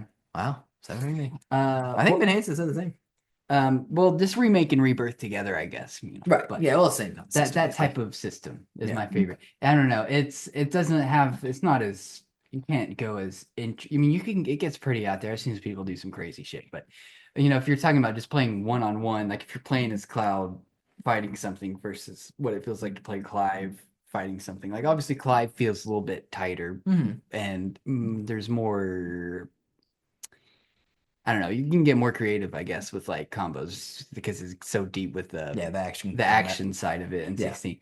But Remake, just the fact that you have all the party members, you can switch to any of them at any time. You can pause it at any time. You can do things like you see an enemy, a move is attacking you and you're pause. You can wait till it gets to a certain point and then hold the block button and then unfreeze the time, and then he'll like parry it at the right time. Like you can kind of just game it in so many ways, and that's way more strategy than 16. Yeah, I agree. Than any other like action type, like Kingdom Hearts type. Yeah, you got to actually think about what you're doing for sure, especially if you turn up the difficulty, I'm sure. But yeah, I agree with that. Like they're even just like random, they'll throw you some regular battles in 7 Remake. Like I remember there's some ghosts that were tough. Yeah. Or those scorpions. I'll never forget those scorpions that can put you to sleep. Like you have to be paying attention for sure. Yeah. I think they improved it in Rebirth. Yeah. And I think I would put Rebirth above Remake, obviously, but that's it. No, that's obvious. Because there's more characters and it's just a little bit more. That's interesting because I feel like I see a lot of like people that aren't into Final Fantasy all that much, like liking remakes more because they feel like Rebirth is just too many. It's too many yeah, it's like I think Bright might feel that way. It can feel too chaotic or hectic because you have so many options, like there's only so much you can do. I feel like in the original remake, it's like Yeah, and I think I like 16s more, but overall. But I agree with you. The fact that for one character, fighting, but you give it respect that you get all these different characters, and they all do control very differently. I think they did do a good job on that. They definitely feel more distinct than they did in the original Final Fantasy VII. Exactly, and they feel good too. I mean, they don't feel as good as Clive jumping off people. Well, yeah, he's doing crazy stuff, but they still feel really good. All of them. Yeah, and Kate Sith was in Rebirth was a big surprise for me. Like I really enjoyed everything. Yeah, honestly, Rebirth in general is just surprising. It's like every character feels like so different. Yeah, well, we'll get into that. I guess last thing on Remake, what do you think about the side quests that they had? Did you like those better than like 16 runes? I think 16 definitely had probably better some side quests that were better than any of the side quests in Remake. But okay, I probably would say that's true. But I can't. There's so many in 16. Yeah, 7 Remake doesn't have that time. If you're trying to do everything in 7 Remake, the difference in playtime is not that much. That's true. It's it's a very small checklist. Yeah, I do kind of appreciable. Yeah, I do appreciate that. So yeah, I mean, the side quests aren't amazing, but right. And then like I'd say one of the biggest things that they where they were able to build off of what they had in 7 was they basically just created a lot of new dungeons that were not there before. Mm-hmm. Like there was the sewer one, there's the ghost train one, Mm-hmm. there's that one where you're above under the plate. Right. So what did you think about like those? What do you mean under the sequences? plate? You mean like before it collapses? Yeah, well, yeah, before classes, but like right before collapse, you before you fight the what is it, the airbuster, and then you fall. Like before you fight the Oh. airbuster, you're like up there. I think it's chapter like 6 Mm-hmm. up there. Yeah. That's like kind of the first one, really. Yeah. So like that was a change where like these were like pretty long. They're almost like Zelda style dungeons in a way. Yeah, well, I guess like they felt like they had to do something because they knew they were going to do dungeons to some extent, and they're like, "Well, how are we supposed to do that in Midgar?" Because like the dungeons in the original FF7, it's like 10 minutes at max. Yeah. Oh yeah. Probably not even that. So it's like, how do we do this? Some of them might be a little too long. Like, I remember for Reagan when she was watching it. Yeah, obviously she wasn't playing, but like I think the part that dragged the most for her was the ghost. the ghost. The ghost train. Yeah. Well, because it's like 2 chapters long. Yeah, and I kind of feel like that maybe too because the sewer one doesn't really. You get to the series, you're like, oh god, here's the sewers, but then But it really wasn't that bad. it doesn't take that long. But that right next to the train graveyard. It's really it's a sewer, then 2 chapters of ghosts. Yeah, that's a bit much, maybe. Yeah. But, and the train graveyard, I think it might go a little too long because it's got 2 boss fights. It's got the horse. I did think they were both good though. Yeah, yeah. But yeah, I could see that. I really don't have as much of a problem with it. Like when I played it the first time, I didn't really think it was too long. But I could see that argument too. Yeah.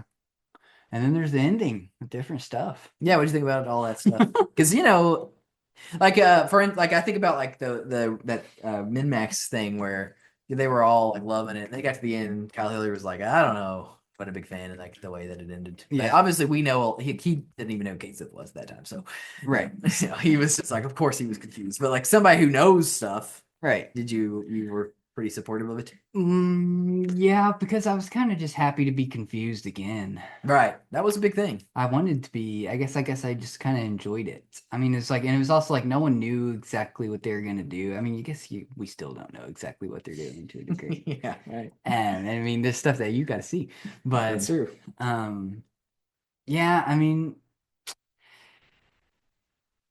I think it's just a good idea to give more it kind of for people that don't know what's going on. I feel like bringing Zach in like that is like it kind of gives them that same feeling of like, who is this guy, like what's going on, like they're trying to confuse you in the same way that you were confused until the live stream like when you which is in this, which would be in the 3rd game, right? So when you hit the live stream sequence, I think everything's just gonna everything. Oh yeah, interesting. think So it's gonna be like like they'll do the live stream sequence, but we'll actually need it again by then. Yeah, well, actually, yeah, pretty much for the new players, Yeah, 'cause yeah. That's interesting. The old players are still gonna feel that like, wait, no matter what, like what's going on. But it's like Right. the new players aren't gonna feel like that. How do we make them feel like that? And I think it's all comes down to the live stream sequence, which is like the best thing in any game. Yeah, that's like your top moment, maybe. Yeah. Yeah. Well, that's a good pick. But yeah, it's hard to talk about the ending of Remake without going into all that Right. crazy detail live stream stuff. Exactly. But it was cool to see. It was shocking for the first time to think that Zach is living. Right. What? But it's in a different timeline. Yeah. But it's cool to get to see more of him because in the original FF7, like he's not in it. Yeah, I mean, the only time you see him is in that one optional flashback, really, in Nibelheim, where you actually get to hear him talk and stuff. Right. Yeah, I mean, obviously it's pretty fleshed out for me because I played Crisis Core, but right, yeah. But yeah, for if you only played the original or if you didn't play the original, then it's kind of interesting, the Zach fandom. Yeah. Okay, well, but then number 3 we have the original Final Fantasy VII. Yes. So we already kind of talked about how this was obviously our introduction to the series. Yeah. The way it worked was the way that we decided on this game, which I don't know if we explained, was we were trying out this system where we were going to play 3 games at a time. There's going to be one that I picked, which I believe was Fallout 3. The one that you picked, which was Skyward Sword, Legend of Zelda. and then we picked one that we could agree on, and that was Final Fantasy VII. Is one that we agreed on. And then I guess I think the order might have been we played Skyward Sword first, and then we did 7. Like when we were like trying to start it off. But I know that it was like not our first priority. But then I remember you talking about how after you had gotten a taste of 7, because we were only supposed to do like an hour of each at a time. like episodic style. Yeah. After you got a taste of 7, you said it was just like painful for you to Yeah. go back to Skyward Sword, which is your pick. Yeah. So yeah, I was like, that was my pick, and that was for some reason I was like, well, everyone thinks Zelda's the greatest games ever, so I just want to go through. I want to go through all the Zeldas, And Skyward Sword was like the new one, and it was also supposed to be the first in the timeline. it's the first in the timeline. So I was like, we'll just do that one. And then you wanted to play Fallout, and I was like, whatever. Yeah.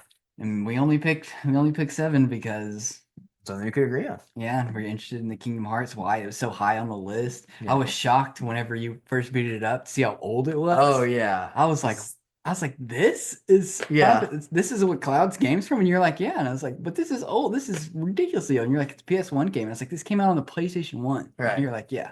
I was like, that is Because it great. looks worse than most PS1 games that we were used to. Yeah, by I mean, far. maybe not in like the cutscenes, but like for we were used to like Spyro and Crash and stuff. And Yeah, so you're like, this looks terrible. yeah, it works than those.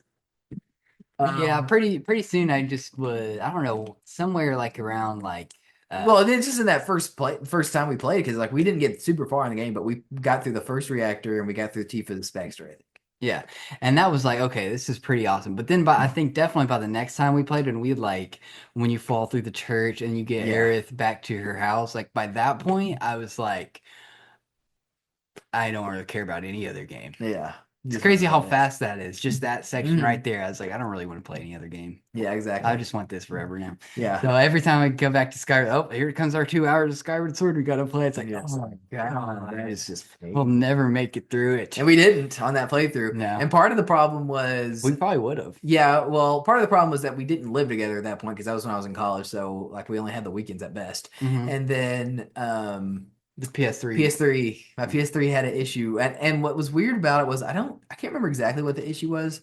I think it like it couldn't like take discs or something, or maybe it wouldn't even turn on. I don't remember what the problem was, but it wouldn't.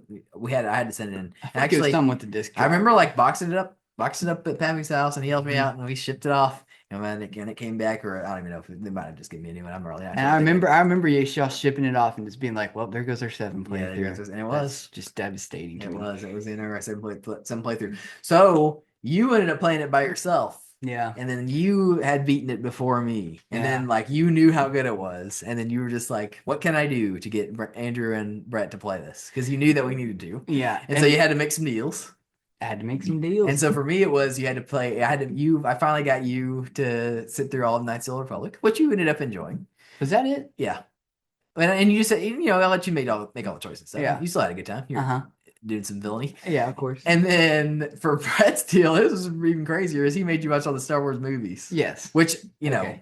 I think only episode 7 was out. Yeah, So 8 and 9 it were was even 7. out. It was 7 Star Wars. Not even movies. Rogue One. Yeah, that's right, because we saw it in theaters. So yeah, it was like must have been 2015 then. Maybe 16 before Rogue One came out. And so you were like, all right, well, I guess I'll do it. And like you did watch all the Star Wars movies, and then both of us had our time with you doing 7. It was time to and we cash both in. agreed. It was like, yes, number one. For all of us, it was number one. Yeah. So I think we were doing you and Brett. At first, we were combined. Yeah, it was you and Brett and me were all doing it at the same time, playing through 7. And then somewhere that it just kind of stopped a little bit. Yeah, and so then we made that deal, and so I let you guys. I kept a save where you guys could keep going from where we had left. And then off. me and you And then just did it. we did it first. Yeah. We kept going off, Uh-huh. and so they still had the same names for both of those playthroughs. You had Illusion and Bell. Yeah, both those playthroughs. But so me and Brandon had a divergent save from Yeah. Brett and Brandon. So then we were finished it separately, but you finished it first. Yes, and I remember, but one of the things I remember the most was just the Red 13 story where we had Nanaki, or it was Death Heaven. Yeah, that's what it's actually called. Yeah, Death Heaven, and which is like just this random band that from that era. That's a very strange band that probably not very many people have heard of, but I remember like I got through that sequence and I wasn't really saying anything, and then we got to the end and Ray like turned around. He was like, "Well, what'd you think?" And I was like, "Well, he's in for life." And that was like a disaster for you because you wanted me to like want to use Tifa. I was like, Tifa and Aerith need to be in until Aerith is not in there anymore. Right. And so I was like, that's just the way it should be. And then you're like, well, someone's getting kicked out for red because Yeah, I was like, there's no way I'm not using him. yeah, and I was like, because you to kidding me me? that was like the highest point of the And game. you're like, yeah, that was like the best freaking story ever. And I was like, you think so? And you're like, yeah. Yeah. And I was like, huh. Yeah. Okay. Well, Yeah, you're like you turn around and you're like, pretty good, huh? I was like, yeah, I thought you might be like, oh, that's pretty cool. No, I was like, that was the game. That was the moment where that was the sequence because like that was close. We had gotten close to that when we played the first time. Where we had gotten was the ship. Yeah. We were going to Costa del Sol. Yeah. And Before so, Barrett stuff. yeah, right. So we had had to do that. So still, I guess still had a way to go for red, but like we were getting pretty close to that. But that was something that I had not experienced. That was the first thing that I got into that I had not experienced previously. Yeah. Where I was, and I thought it was like the best moment at that point of the game. And so I mean, maybe not as good as Cloud's backstory, but other than that, and so I was just like, yeah, he's in, Yeah. and so. He was in.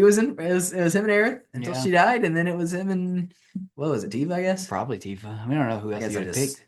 I guess I just gave you a break and wanted to see you, Tifa. I think you did.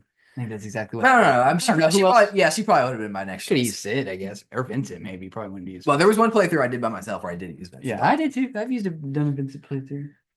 But yeah, and then Brett He also loved red. yeah, and so I guess our save. I don't know where our save split. It was where- before the red stuff. I know that. Yeah, so then that was one of the first things I remember doing with Mhm. it, and we did that. He was enjoying it, but he didn't really start. There's like one day where it was just me and him, and I was like the next day. I was like, it was like the next day he was gonna find out Aerith was Oh not yeah, gonna so you make knew it it. was coming. It's like Yeah. me with you watching Game of Thrones right now, where I just like, okay, well, it's today. Brandon's gonna find out this. Yeah, pretty much. And so I was like, oh man, let's see how he reacts to it. But I think that day we literally went from like Yuffie's place Okay. all the way to getting Cloud back. Dang. Like we had like one day where Wow. where we like just played nonstop. And I remember at the end of that day we got Cloud back, and then we went and did that secret scene with Zach in the Nibelheim mansion. And Oh yeah, Sasha- that's right. And then you made him watch all the Crisis. and then Core I made stuff. him watch the Crisis Core thing Yeah, right after. boy, did that get his final secret. He was just so. I thought Zach was so awesome. Yeah, and then at that point there was no getting Brett off that train. Yeah, except for that one day where you left him. You left his ass to go. Yeah. We had some family thing that we had to do where Brett wasn't there, and so we just left him for a whole day, and he couldn't do anything. Yeah. And he said that he was just like torture. Yeah, he just wanted to play. He wanted more 7 so bad, but he just Yeah. couldn't get it. God. Yeah, I will say, as somebody that has been there with him, like when we did Knights of the Old Republic for the first time, it's hard to beat when you just get Brett into something that good. Yeah. And like he just cannot take it. Yeah. Like that was like that's my best example of that is Knights of the Old Republic. Your best is Final Fantasy VII, but like man, it is like he just got him. Yeah. Those Those are are a captive audience. those are some good playthroughs. But 7 is just unbelievable. Yeah. OG 7 still just freaking insane. Some of the highest highs for characters, some of the best story scenes in Mhm. games ever. Yep, agreed. And then like the turn-based combat, obviously you love the mechanics of the Yeah. area, which I agree with. Very much so. Just the atmosphere of the game mhm. is like unmatched, I would Yeah. say. The fact that it never really, I kept thinking, because like whenever I was thinking like loving 7 so much and I hadn't finished it yet, and I was just like, man, this game's like when we stopped playing the first time and stuff, Mhm. I was like, man, this is the greatest game ever. But I had low expectations for them like seeing it all the way through for Interesting. some reason. Like like disc 2, how I think disc 2 is so awesome. Like I feel like I thought that it was just gonna drop off. I was like, at some point something's got to drop Yeah, off. sure. Well, because most games did, like Kingdom Hearts 2 would be a good example. Yeah. Like it starts off really strong and then it drops off. Yeah. It has a good ending and stuff, but yeah, it'd be like a game that has that arc. But I mean, especially for an old game like that, PS1 Right. game, I was like, and it's not expecting good endings from any games at all, really. Like I was just like the whole final section, I was just kind of worried about like how much they'd really put effort into it. Just the whole, there's no way they could put this much effort into the whole thing. So I Right. kept feeling like for such an old game. But man, this too is like my favorite part of the game. Yeah, I think mine too. And yeah, from there then to the end, it's just nonstop awesomeness. Yeah, I know. And it's just like kind of crazy to like put ourselves back in that mindset because, at the time when 7 came out, it was like a big deal that you were Midgar for, 6 hours or whatever. And then like you Mhm. find out that there's an open world. And I think for traditional Final Fantasy fans, that probably wouldn't have been that big a deal because like all of them had open world. But for a lot of people, 7 was their first one. It's weird that it was our first one, even though it was so many years after the fact. Yeah, And it still was mind blowing. it still was. Yeah, Because like I remember when we first started the game, we were like, man, I wonder how long it is. And you're like, well, there's 8 reactors. yeah. I feel like a lot of people feel like that. And then like, you know, you blow up 2 of them and then it completely changes. Yeah. And then going like doing that scene, you know, where you pick your party and he says, I thought you might do that. And then like you head out and then boom, you're just in the open world and it's just like, what is the what? And Midgar is just a little circle a on your little- screen. yeah, a little circle That on your whole screen. city you were just in is just a little circle. And Yeah. the whole, and you look at the world map and you see yourself walking, you're like, oh Mhm. my God, what is this game? Yeah, we just had never seen anything like that. No, never. And we were not expecting it either. I remember like telling, it was like, that's Midgar. And you're like, yeah. And I was like, so all of this is just places we can go, like that's Yeah. just one part of the world map. And Right. you're like, yeah. And I was like, oh my God. Yeah. And another story you tell that is so entertaining to me is like you were just like the first time that you were hearing just the regular battle music get to like it just gets better and better as it goes. Yeah. And like got to the point where it's probably like the do do do do do do do do do do. Yeah. You're just like, dang, it's just the regular battle music. I know, it's like, this isn't like a boss fight or anything. And you're like, no, it's just a random encounter. And I was like, this game is unbelievable. Yeah, he's just like hitting you on like you've never been hit like that for a game before. Yeah. I was heavily invested in Cloud and Aerith. Oh yeah, and so like that was another thing that was really interesting too, because like from the first second we played that game, I knew she was done, but I couldn't say that because I didn't know whether you knew that or not. Yeah. So like I felt like there was this like a period where both of us knew, but we didn't want to say it just in case the other person. Yeah, I didn't know. think there was a period for sure. Which is crazy. Yeah, but Brett never knew, Yeah, he never knew. and you had to just even after it was over, you had to tell him, no, she's really dead, man, Yeah. because he just didn't believe it. He thought because she was in Kingdom Hearts, she must be okay. She must be fine. That's how warped our brain was by Kingdom Hearts. I know. It'll do that to you. Yeah. It's happened to many people. Yeah, I remember like Final Fantasy 2, like with because there was a period like after I played Last of Us for the first time, for instance, where I was like, well, maybe this is my number 1 game of all time. Mhm. You know, like I went through periods where, you know, maybe that I thought that might surpass it. But I remember I went back and played 7, like in 2019 or something, and I was like, no. Mm-hmm. Yeah, it didn't take long. I think Brett needs to do this too, because right now 7 is not his number 1. It's like a Kingdom Hearts 2 right now, actually, believe it or not.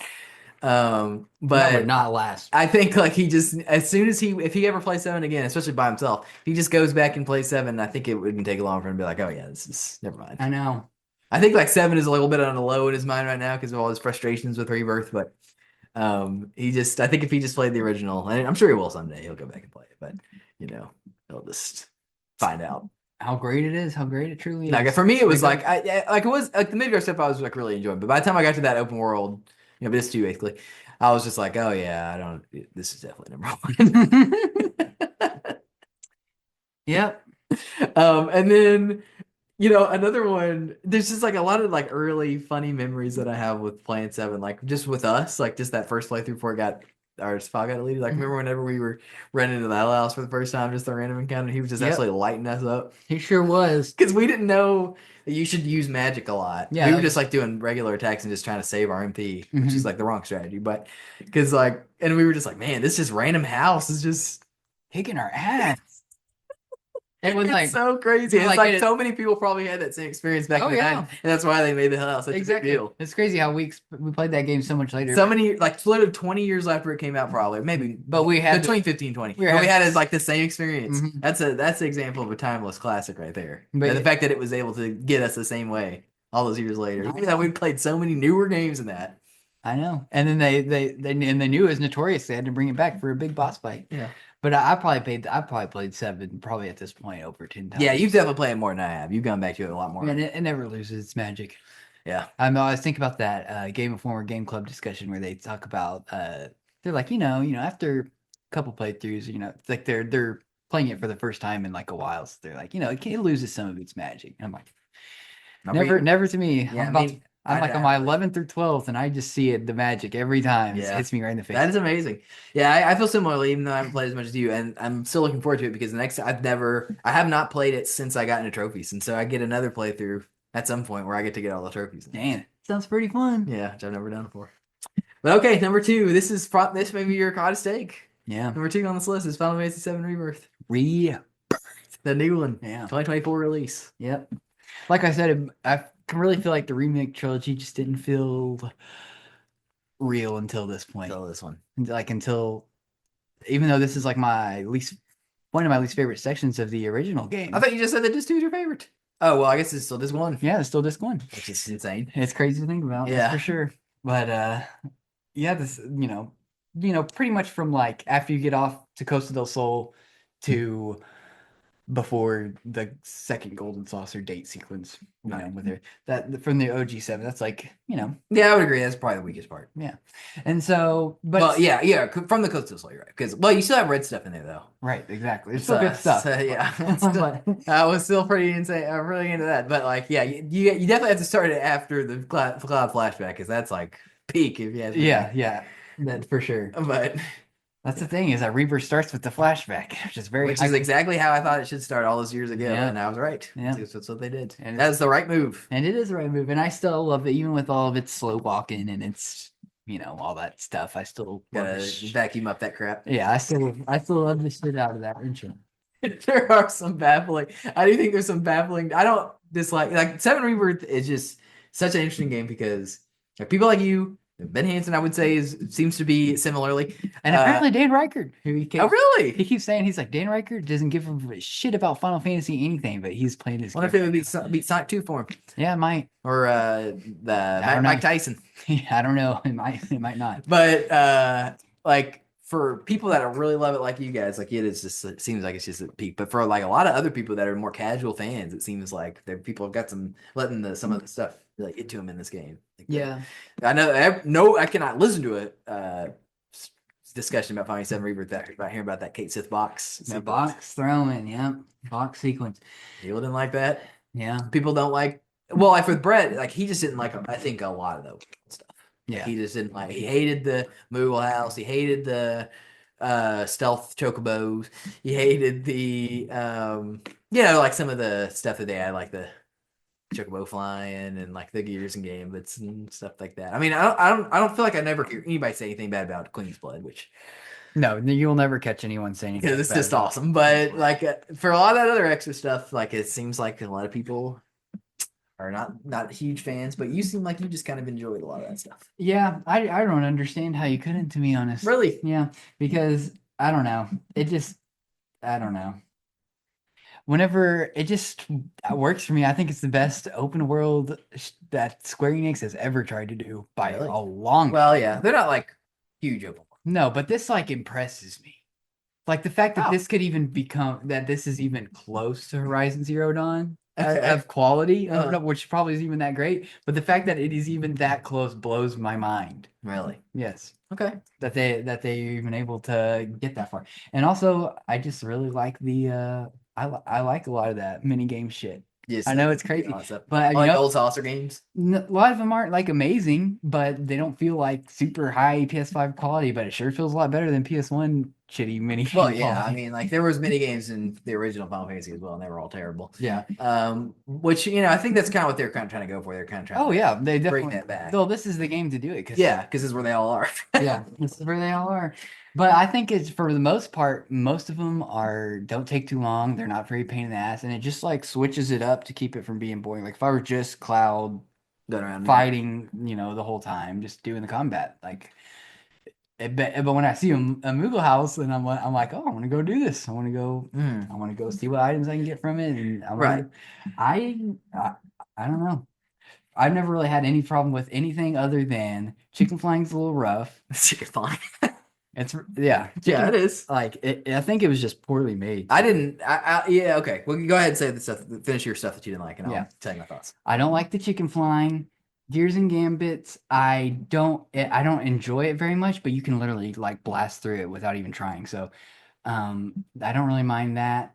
And I don't love catching the chocobos. I think for specifically, I kind of had the opposite problem with you, where I really struggled in like the minecart one and not the Nibelheim. Oh, interesting. Yeah, Yeah. I didn't really have as much of a problem with the minecart one, but yeah, the last one I didn't. I had a little bit. I didn't understand what to do. I kind of feel I like had to that. guide it. I kinda- Once I figured out what to do, it wasn't that bad. But Yeah, that's kind of how I felt too. I was like, what am I doing? Then when I figured it out, it was, but like the minecart one, feel like I never figured that one out and still got it. Really? Yeah, I don't even know. But Okay. yeah. But other than that, pretty much everything else works for me when it comes to the, any of the proto relic stuff, any Right. just any sort of like change up, any side quest where they're like changing it up, like you got to pick these flowers for this girl, and Aerith might like it if you pick the right ones. Oh make well, her happy. yeah. I've never heard anybody complain about that. I know, but there's like other mini games with side quests, like and I just think it changes it up the pace enough to keeps me from getting bored. I'll tell you what, though, the first time that it really hit me and I was like, oh my God, I don't care. I'm doing everything that there is to do in this game, is whenever I was doing the first area and then I wandered over to like the Midgar section and started playing like the instrumental hollow. Oh yeah. Started playing That that was cool. hollow music. I was like, oh, dude, I'm in. It doesn't even matter anymore. I am so in. Yeah. Well, it's interesting because like, I kind of mentioned this in the last episode, but Brandon plays games a little bit differently than I think a lot of us. Like for Brett, for instance, he plays probably the most games out of all of us right now. But like for him, I think he views a lot of that stuff as a waste of time. Where he's just like, I'm ready to get through this so I can move on to the next thing that I want to do with my life. Right. Whereas with Brandon, he's like, this is what I've been waiting for. Yeah. So I want this to take as long as possible. Yeah. So of course I'm going to do every single thing and wring every single second out of this game that I can. Exactly. And you even like, what, did you play through the game twice? Well, or to be honest, yeah. Almost twice? Yeah, pretty much twice. And I'm somewhere in the middle where I'm like, I'm not like in any hurry. I already take a long time to play games usually.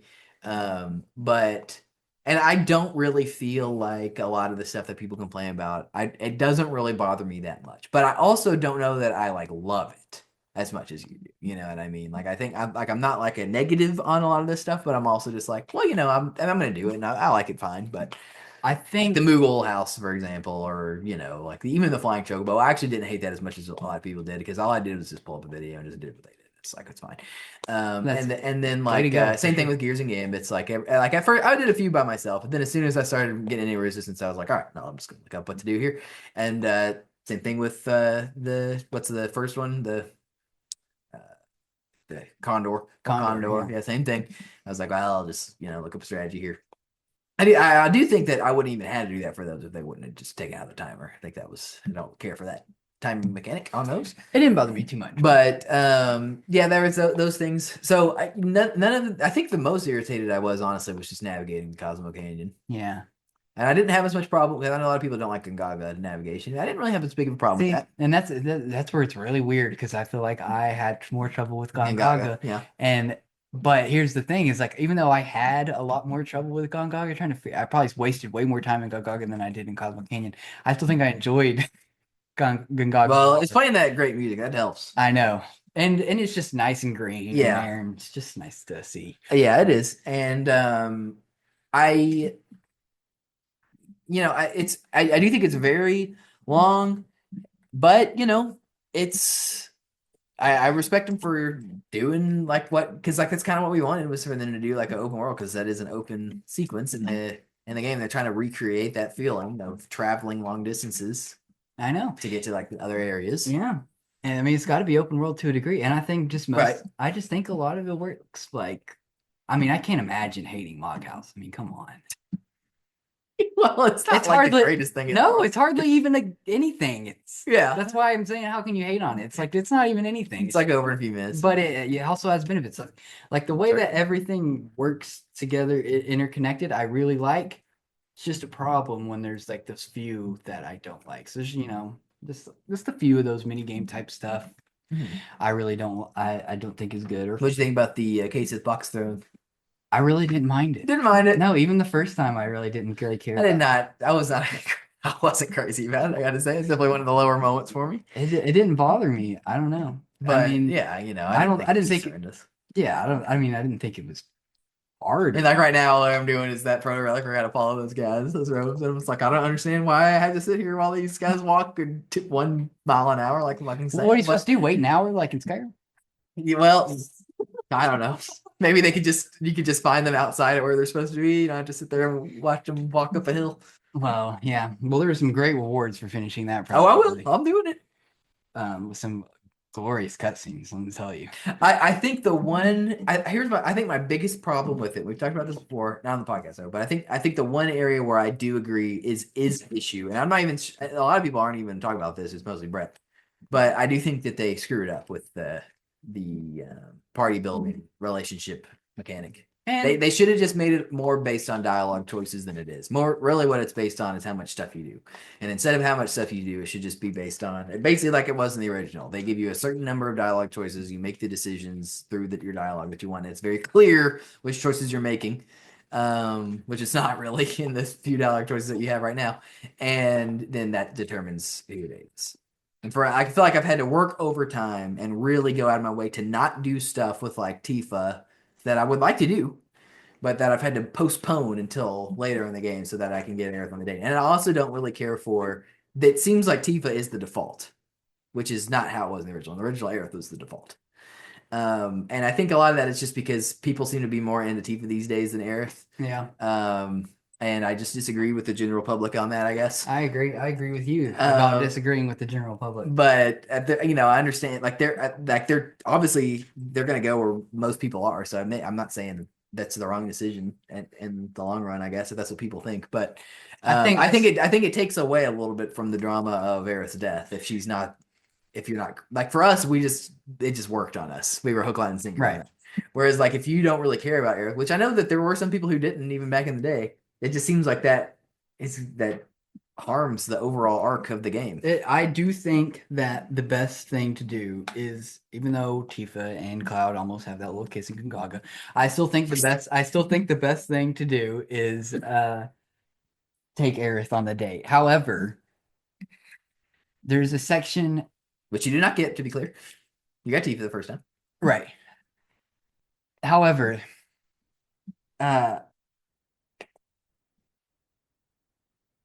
just say like they're not gonna kill Aerith without letting you say goodbye to her. So like, well, I did the first one. Yeah, they sure do. But and if so, what I'm saying is like if you miss your chance in the date scene, they're not gonna, let you feel high and dry. Oh, interesting.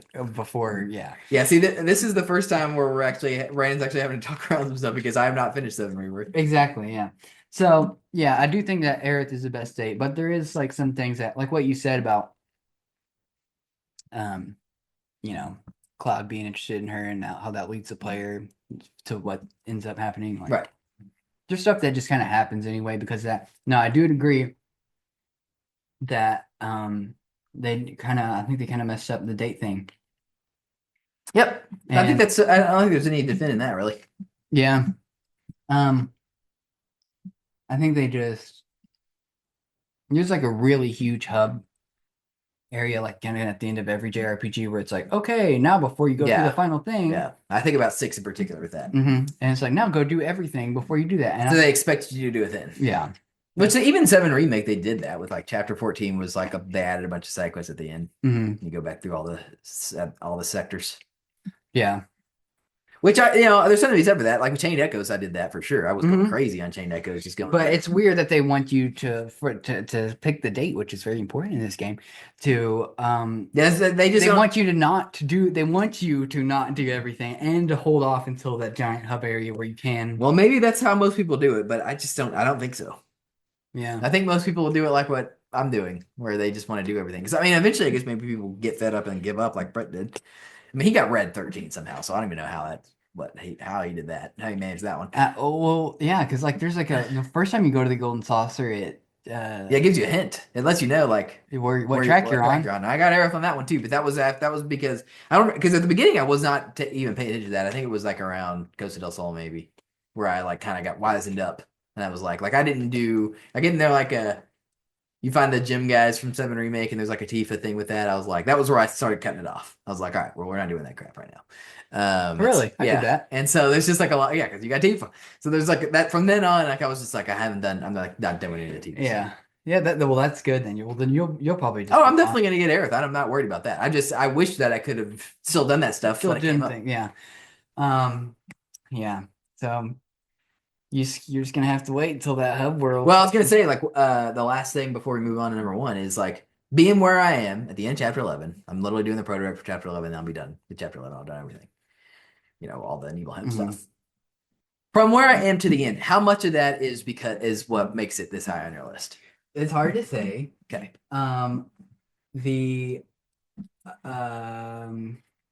There is still a lot of controversy Oh, interesting. like the end of 7 remake. Okay, yeah, I figured. Yeah. So they do all that stuff again. So there's people that have all sorts of complaints with that and how things are a little different and things aren't making sense and things are all probably going to make sense in the live stream sequence, which is something everyone needs to understand, but they don't. And um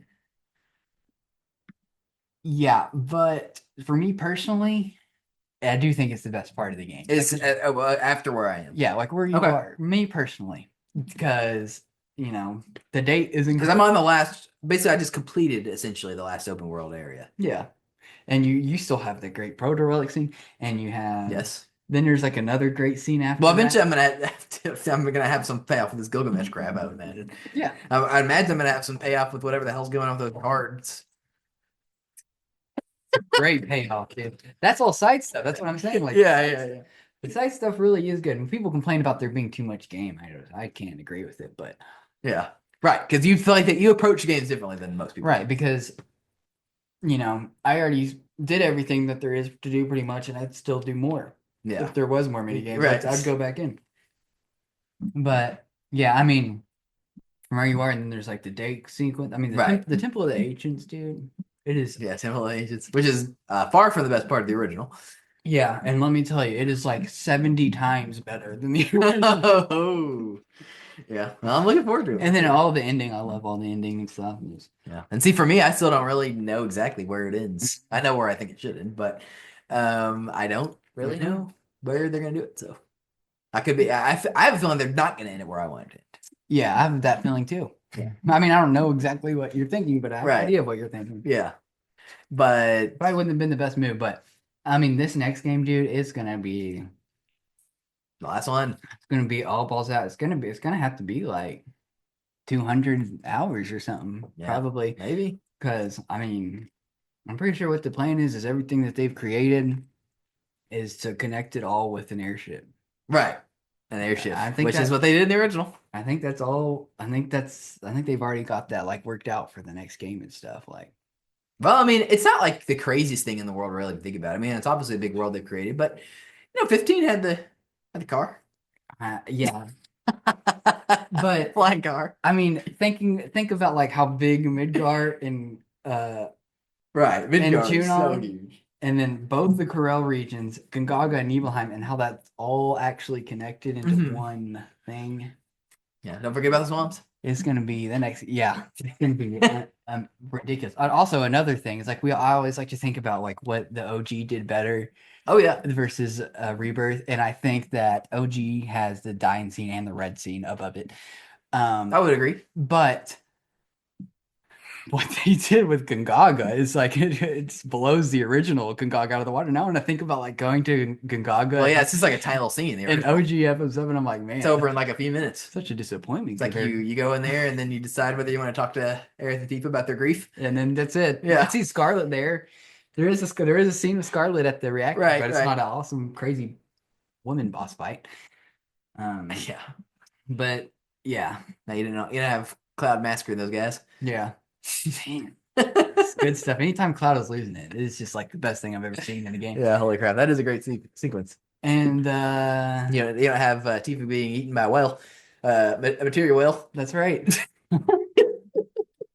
Man, did you like it when you're going up to that reactor as Tifa to go and fight Scarlet and Gongaga and it starts playing that weapon music? Oh yeah, it's like, oh shit, they're getting there to the weapon. I know, that's the thing. Like we just know that soundtrack so well. We just know every single time, especially me because I've just have it on in the background for mini Skyrim playthroughs and crap like that, and when I work, and so like just. I know it's kind of like when I watch Game of Thrones, like I just know every single motif of music, so it's just like, oh my gosh, here's this, and like even like when they bring back which isn't even in the original 7, when they bring the battle on the bridge with the Gilgamesh showing up, it's like, oh my god, ridiculous what's happening right now. Yeah. Oh man, I love that game. 7 Rebirth number 2. Also, what do you think of the Gina talk stuff? The what? Oh yeah, that was. So I was surprised. Yeah, completely surprised. I don't really know where they're going with that. They just they asked for the black materia and then they walked out of there and they were the whole party agreed like, well, we're definitely not giving it to them. Yeah, I don't. But maybe they should.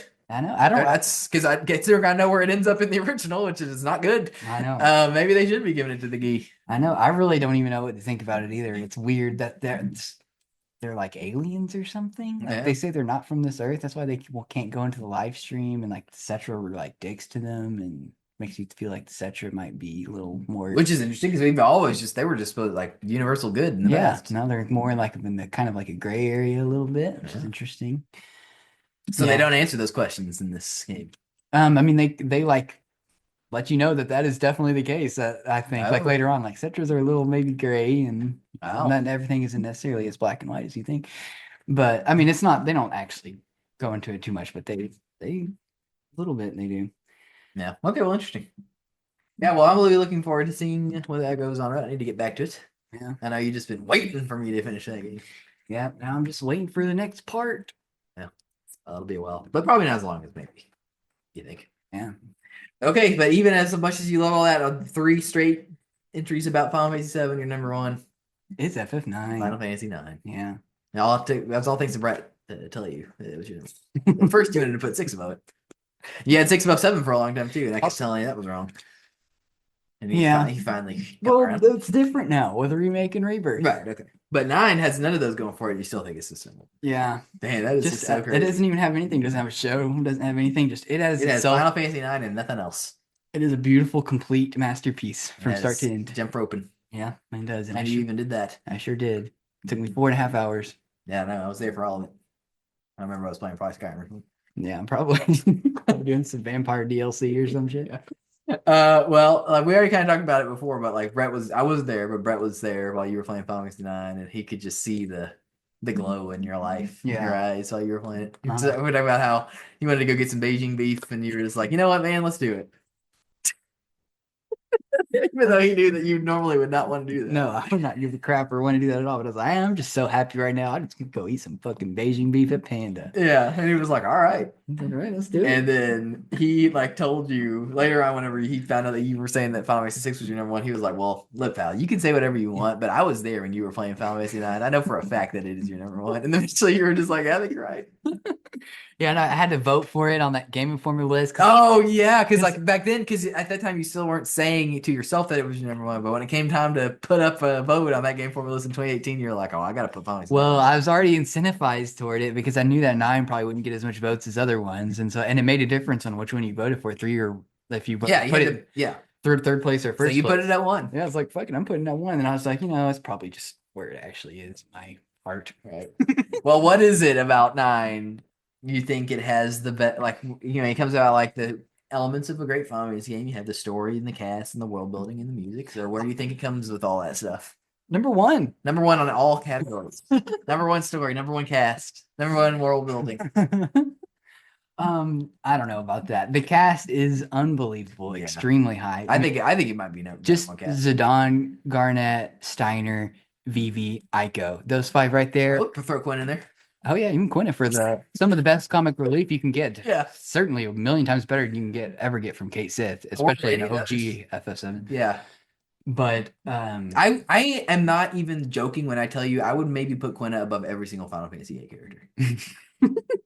The only one that I would consider putting above it, whatever it is maybe Laguna. Yeah, that's the only one that I kind of get that because I feel like I don't know if I'd put like maybe even like Leon or Laguna. I don't think I'd put Quinn above him, but I would for sure put. I'm gonna say right now, I would for sure put Quinn above Leon. I just don't know if I could do that. But every single time Quinn is on screen, it is a joy. I know, but that's that part where she falls down in the ice cream, thinks the sand is ice cream. That's hilarious. I know. Adds a little sequence that Zidane has to go pull her ass out. Then he's got the getting married to Vivi. That's hilarious. You got getting fished up by Aiko, which is my favorite moment. I know, and that's another thing about 8 is a lot of why I like the 8's characters is like how funny they are. Yeah. A lot of them I don't really care about at all, like Renoa and I don't care about Renoa. That seems to make like a problem. It is a problem. Renoa and Quistis.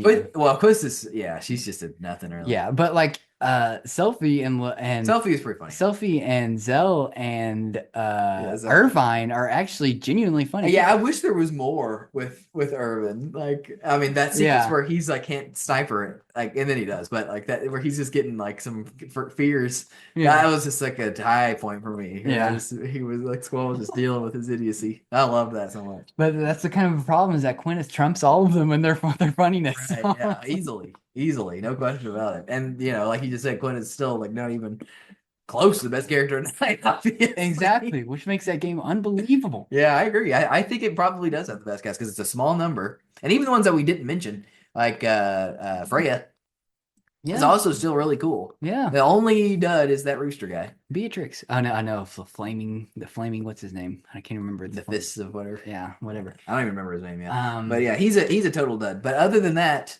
they're all awesome, and you just take them out of your party. It's not really a problem. Yeah, it really isn't. Not at all. But yeah, story, I think it's just like kind of the best. The best story. Yeah. I can see that. I mean, like I think just like quality all the way through. I mean, Right. there's nothing that like Seven, part of its greatness, I feel like it's like the whole game they're setting you up for the live stream sequence to be like, oh, now everything makes sense.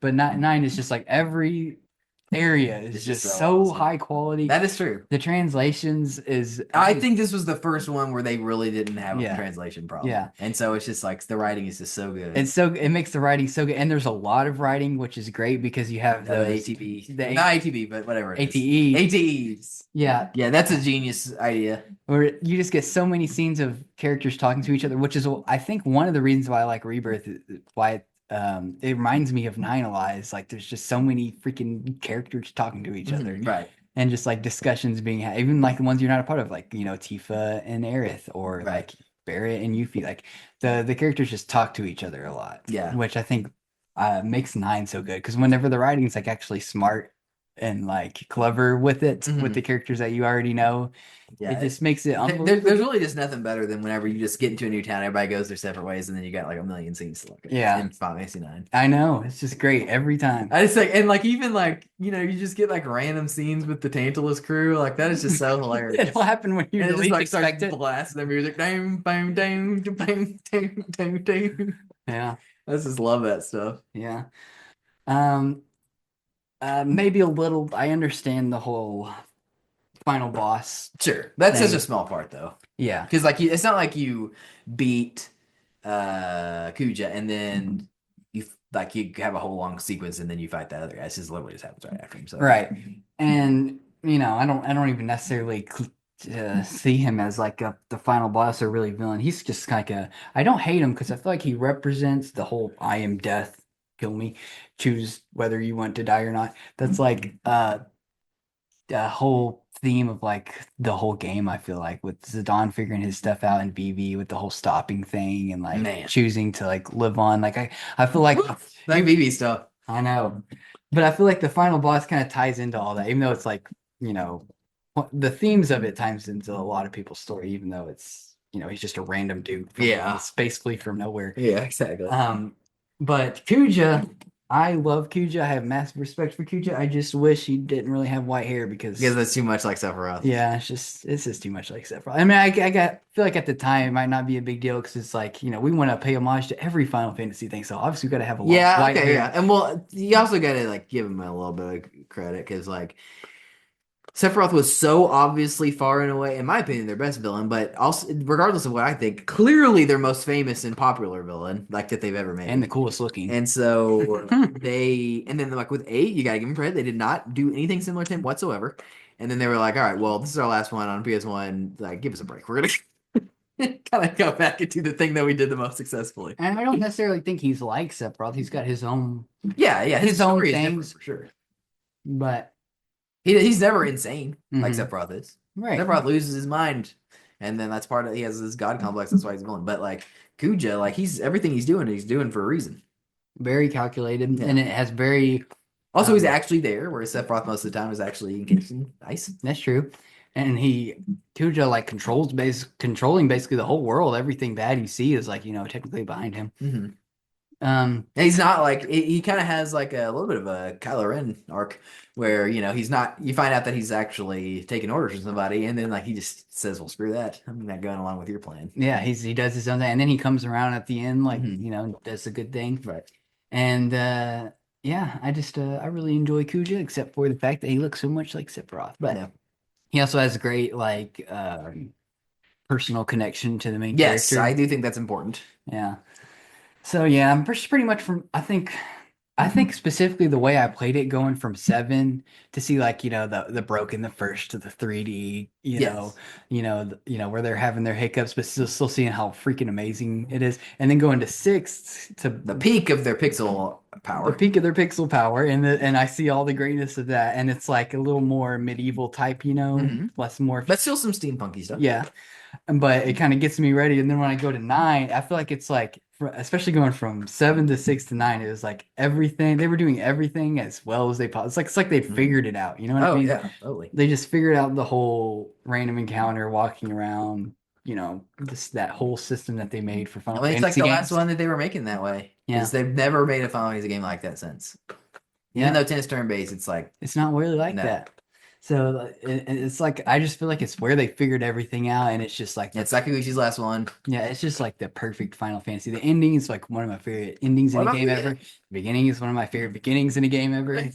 yeah, I agree with that. Like, I think I don't. I think I would put it as my number one Final Fantasy beginning and ending probably. Yeah. The only game off the top of my head where I think what game has a better ending than Final Fantasy 9 is like maybe Red Dead 2. Yeah. But I mean, it's like really, I'm not even 100% sure about that. Like Final Fantasy 9 is just perfection. And then Final Fantasy, like the beginning of it as well. I mean, to be fair, like my beginning, the last time I played was a little bit different because I was going around doing a lot of car battling. But That is a problem with it. You can't spend you hours wander around Phoebe, yeah. before you even get anything With going. that But but other than that, like just like the whole heist, the kidnapping thing, hmm man, holy crap, it's just unbelievable how good it is. yeah, everything I think is just so cleverly done in that game. Yeah. And then so in terms of like just like is that your favorite setting, you think? Or do you like sevens better with like kind of the more futuristic, or do you like the more I old don't school style of I don't know. I think that characters? honestly, everyone tries to debate like which Final Fantasy game like has the best world and which like puts Mhm. most into like detail into their world and like, more interesting stuff in it. And I think like just the PS1 era, like they're all just so equally good for their own different Yeah, that's reasons. true. I think sevens is the most established now because of all of the stuff they've done since then. Yeah. Nine only has nine to go on. But the fact that nine has like as much As it place does. as it does, yeah, with it just being like I think it's definitely better than eight. On that. So But 8 has that crazy futuristic oh yeah, city it's got that some good stuff too. like no one But knows nine, about. like I don't know, like and I guess I was gonna say I played nine more times, but I mean I think maybe like one more time than I played eight twice. I feel like I Yeah. played nine three times, but yeah, it's just I think I do like this. I think sevens is my favorite. Seven is definitely my favorite world. I would say that with certainty, but I think I would probably put nine second. Yeah. I think they were just whoever was designing their maps and stuff, I feel like Mhm. whoever or just the world in general, like stuff to put in them, they were just on top of it in that era. Right. So I would agree best cast. I think in the conversation for best world and best story for sure. Um a lot of really great music from the Uematsu is not my favorite overall because there are some dips I would say, but it's got like some very high highs as well. Yeah, Got the melodies of that's life. true. It's got very high highs. The main theme, there's like a Yeah, the main Final Fantasy 9 theme, which is basically melodies of life, but like the way that they use it a lot in yeah, a lot of different ways. and It's even very croc like, I would say. but the like the pre-section before the melodies of life, that that weird medieval sounding type Oh yeah, yeah. song. Yeah, the Terra, when you get to Terra in that game and it plays Oh yeah, yeah, that's like the yeah. best version of that song. I freaking love that. Yeah, that's really cool. And like just like going around the world with the melodies of life thing where it's like, yeah, that's really Yeah, good. like for that song, like that original soundtrack still like makes me feel weird to hear sometimes. It's like I hear that This those takes you back. I'm like literally me and Pappy is like in the dark room like oh Yeah, and, shit. and another thing that it does a good job of is it has a very clear Final Fantasy 9 kind of look and atmosphere. Like every time we see like kind of that orangey color of like a Yeah. sunset or something, it's like, oh look, Final Fantasy 9. Oh yeah. It's got it on Alexandria. Like in Skyrim that one Yeah, time. yeah, yeah. It's like, oh, we got the Final Fantasy 9 setting. Yeah. It does some things that aren't as good. Like I kind of think the combat, Yeah, like I agree. It's not as good as six and the seven, probably. complexity of 6 and 7 is better. There's still some really interesting stuff that you could do in 9, and but it's just not quite as I don't know unlimited as I feel like as you can do in 7 and 6, and also the slowness of it is a bit of a problem. Sure, but you can speed that up now. You can speed it up now, but I mean, it probably wouldn't be that big of a deal at a time because everything's probably running like shit on the PS1. Yeah, But when you played it, you originally played it on the PS1. Yeah, I know.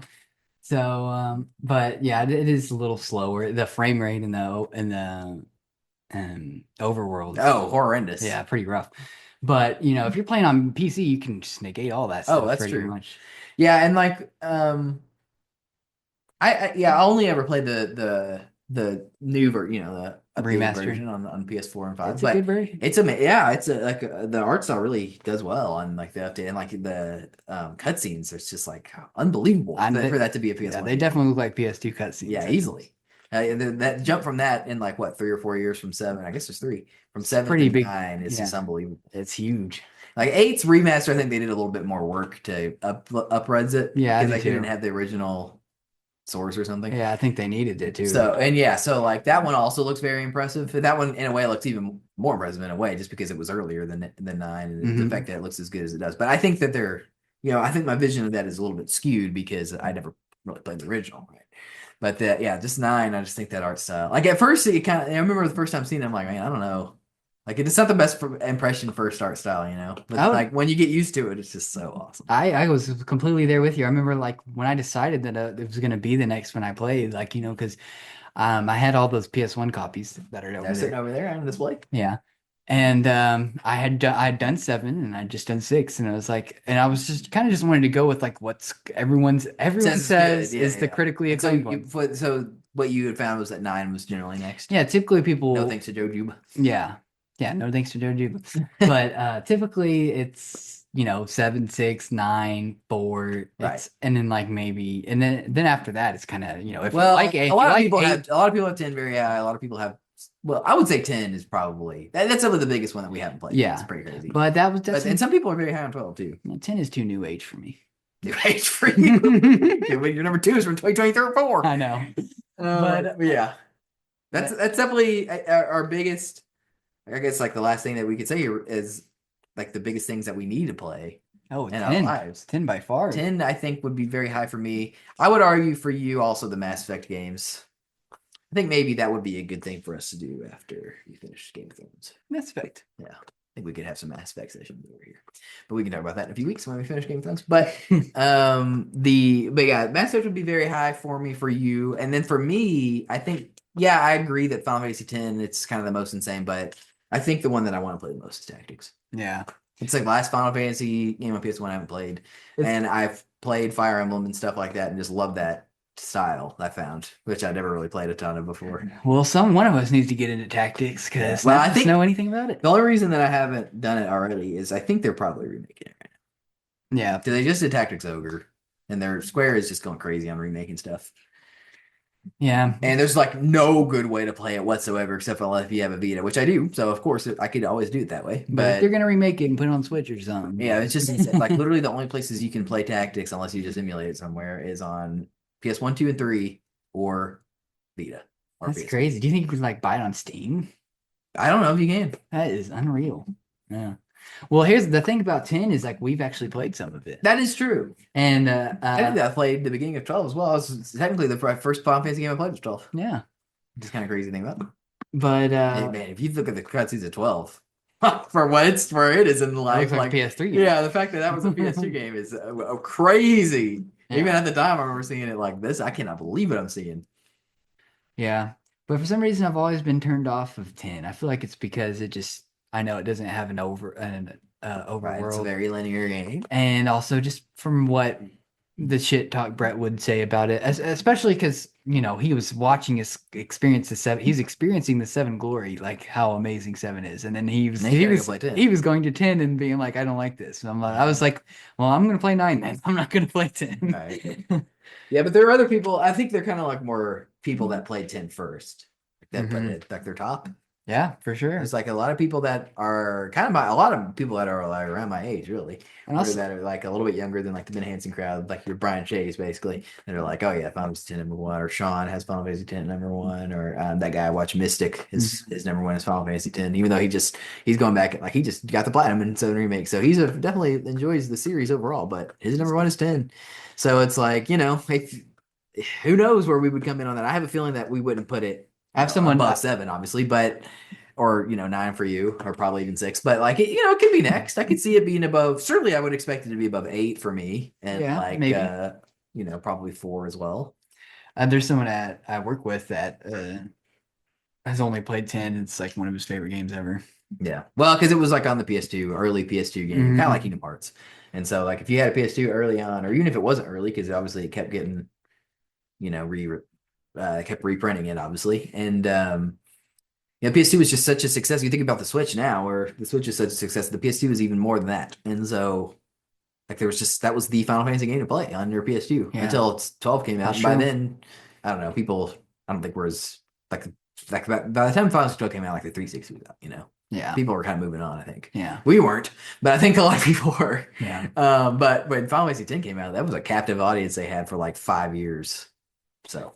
Yeah, that's true. And like at one point you looked up like the most sales for Final Fantasy, wasn't it like extremely high? Well, 10, I mean, if you count like the remasters with the 10 and 2 Sure. put together, like, yeah, it's probably not even close. I think 10 blows everything out of the water. Really, that's interesting. I think so, yeah. But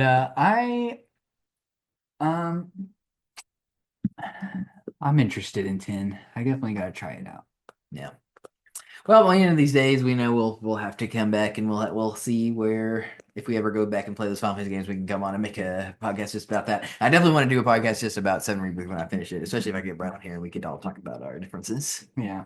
But for now, there we go. That's Brandon's top 25 games of all time across 2 episodes. I think I mentioned in the last episode, but I like the idea. I'm like behind the scenes, I'm putting together a list of combining everybody's list that's been on the show and putting on a master list of ControlledBurnes that we have. Our top 100 will probably be better than a lot of other people's, although it is obviously a little bit heavy on the Final Fantasy side, but maybe that's how it should be. Yeah. But okay. So until then, and our next episodes, if you have any lists or topics or suggestions or comments for me, you can write into ControlledBurnes, @gmail.com. And then if you enjoy the show and you want to hear more lists, you can subscribe, follow, like, and review wherever you listen to your podcast. So for now, and until next time, keep it warm.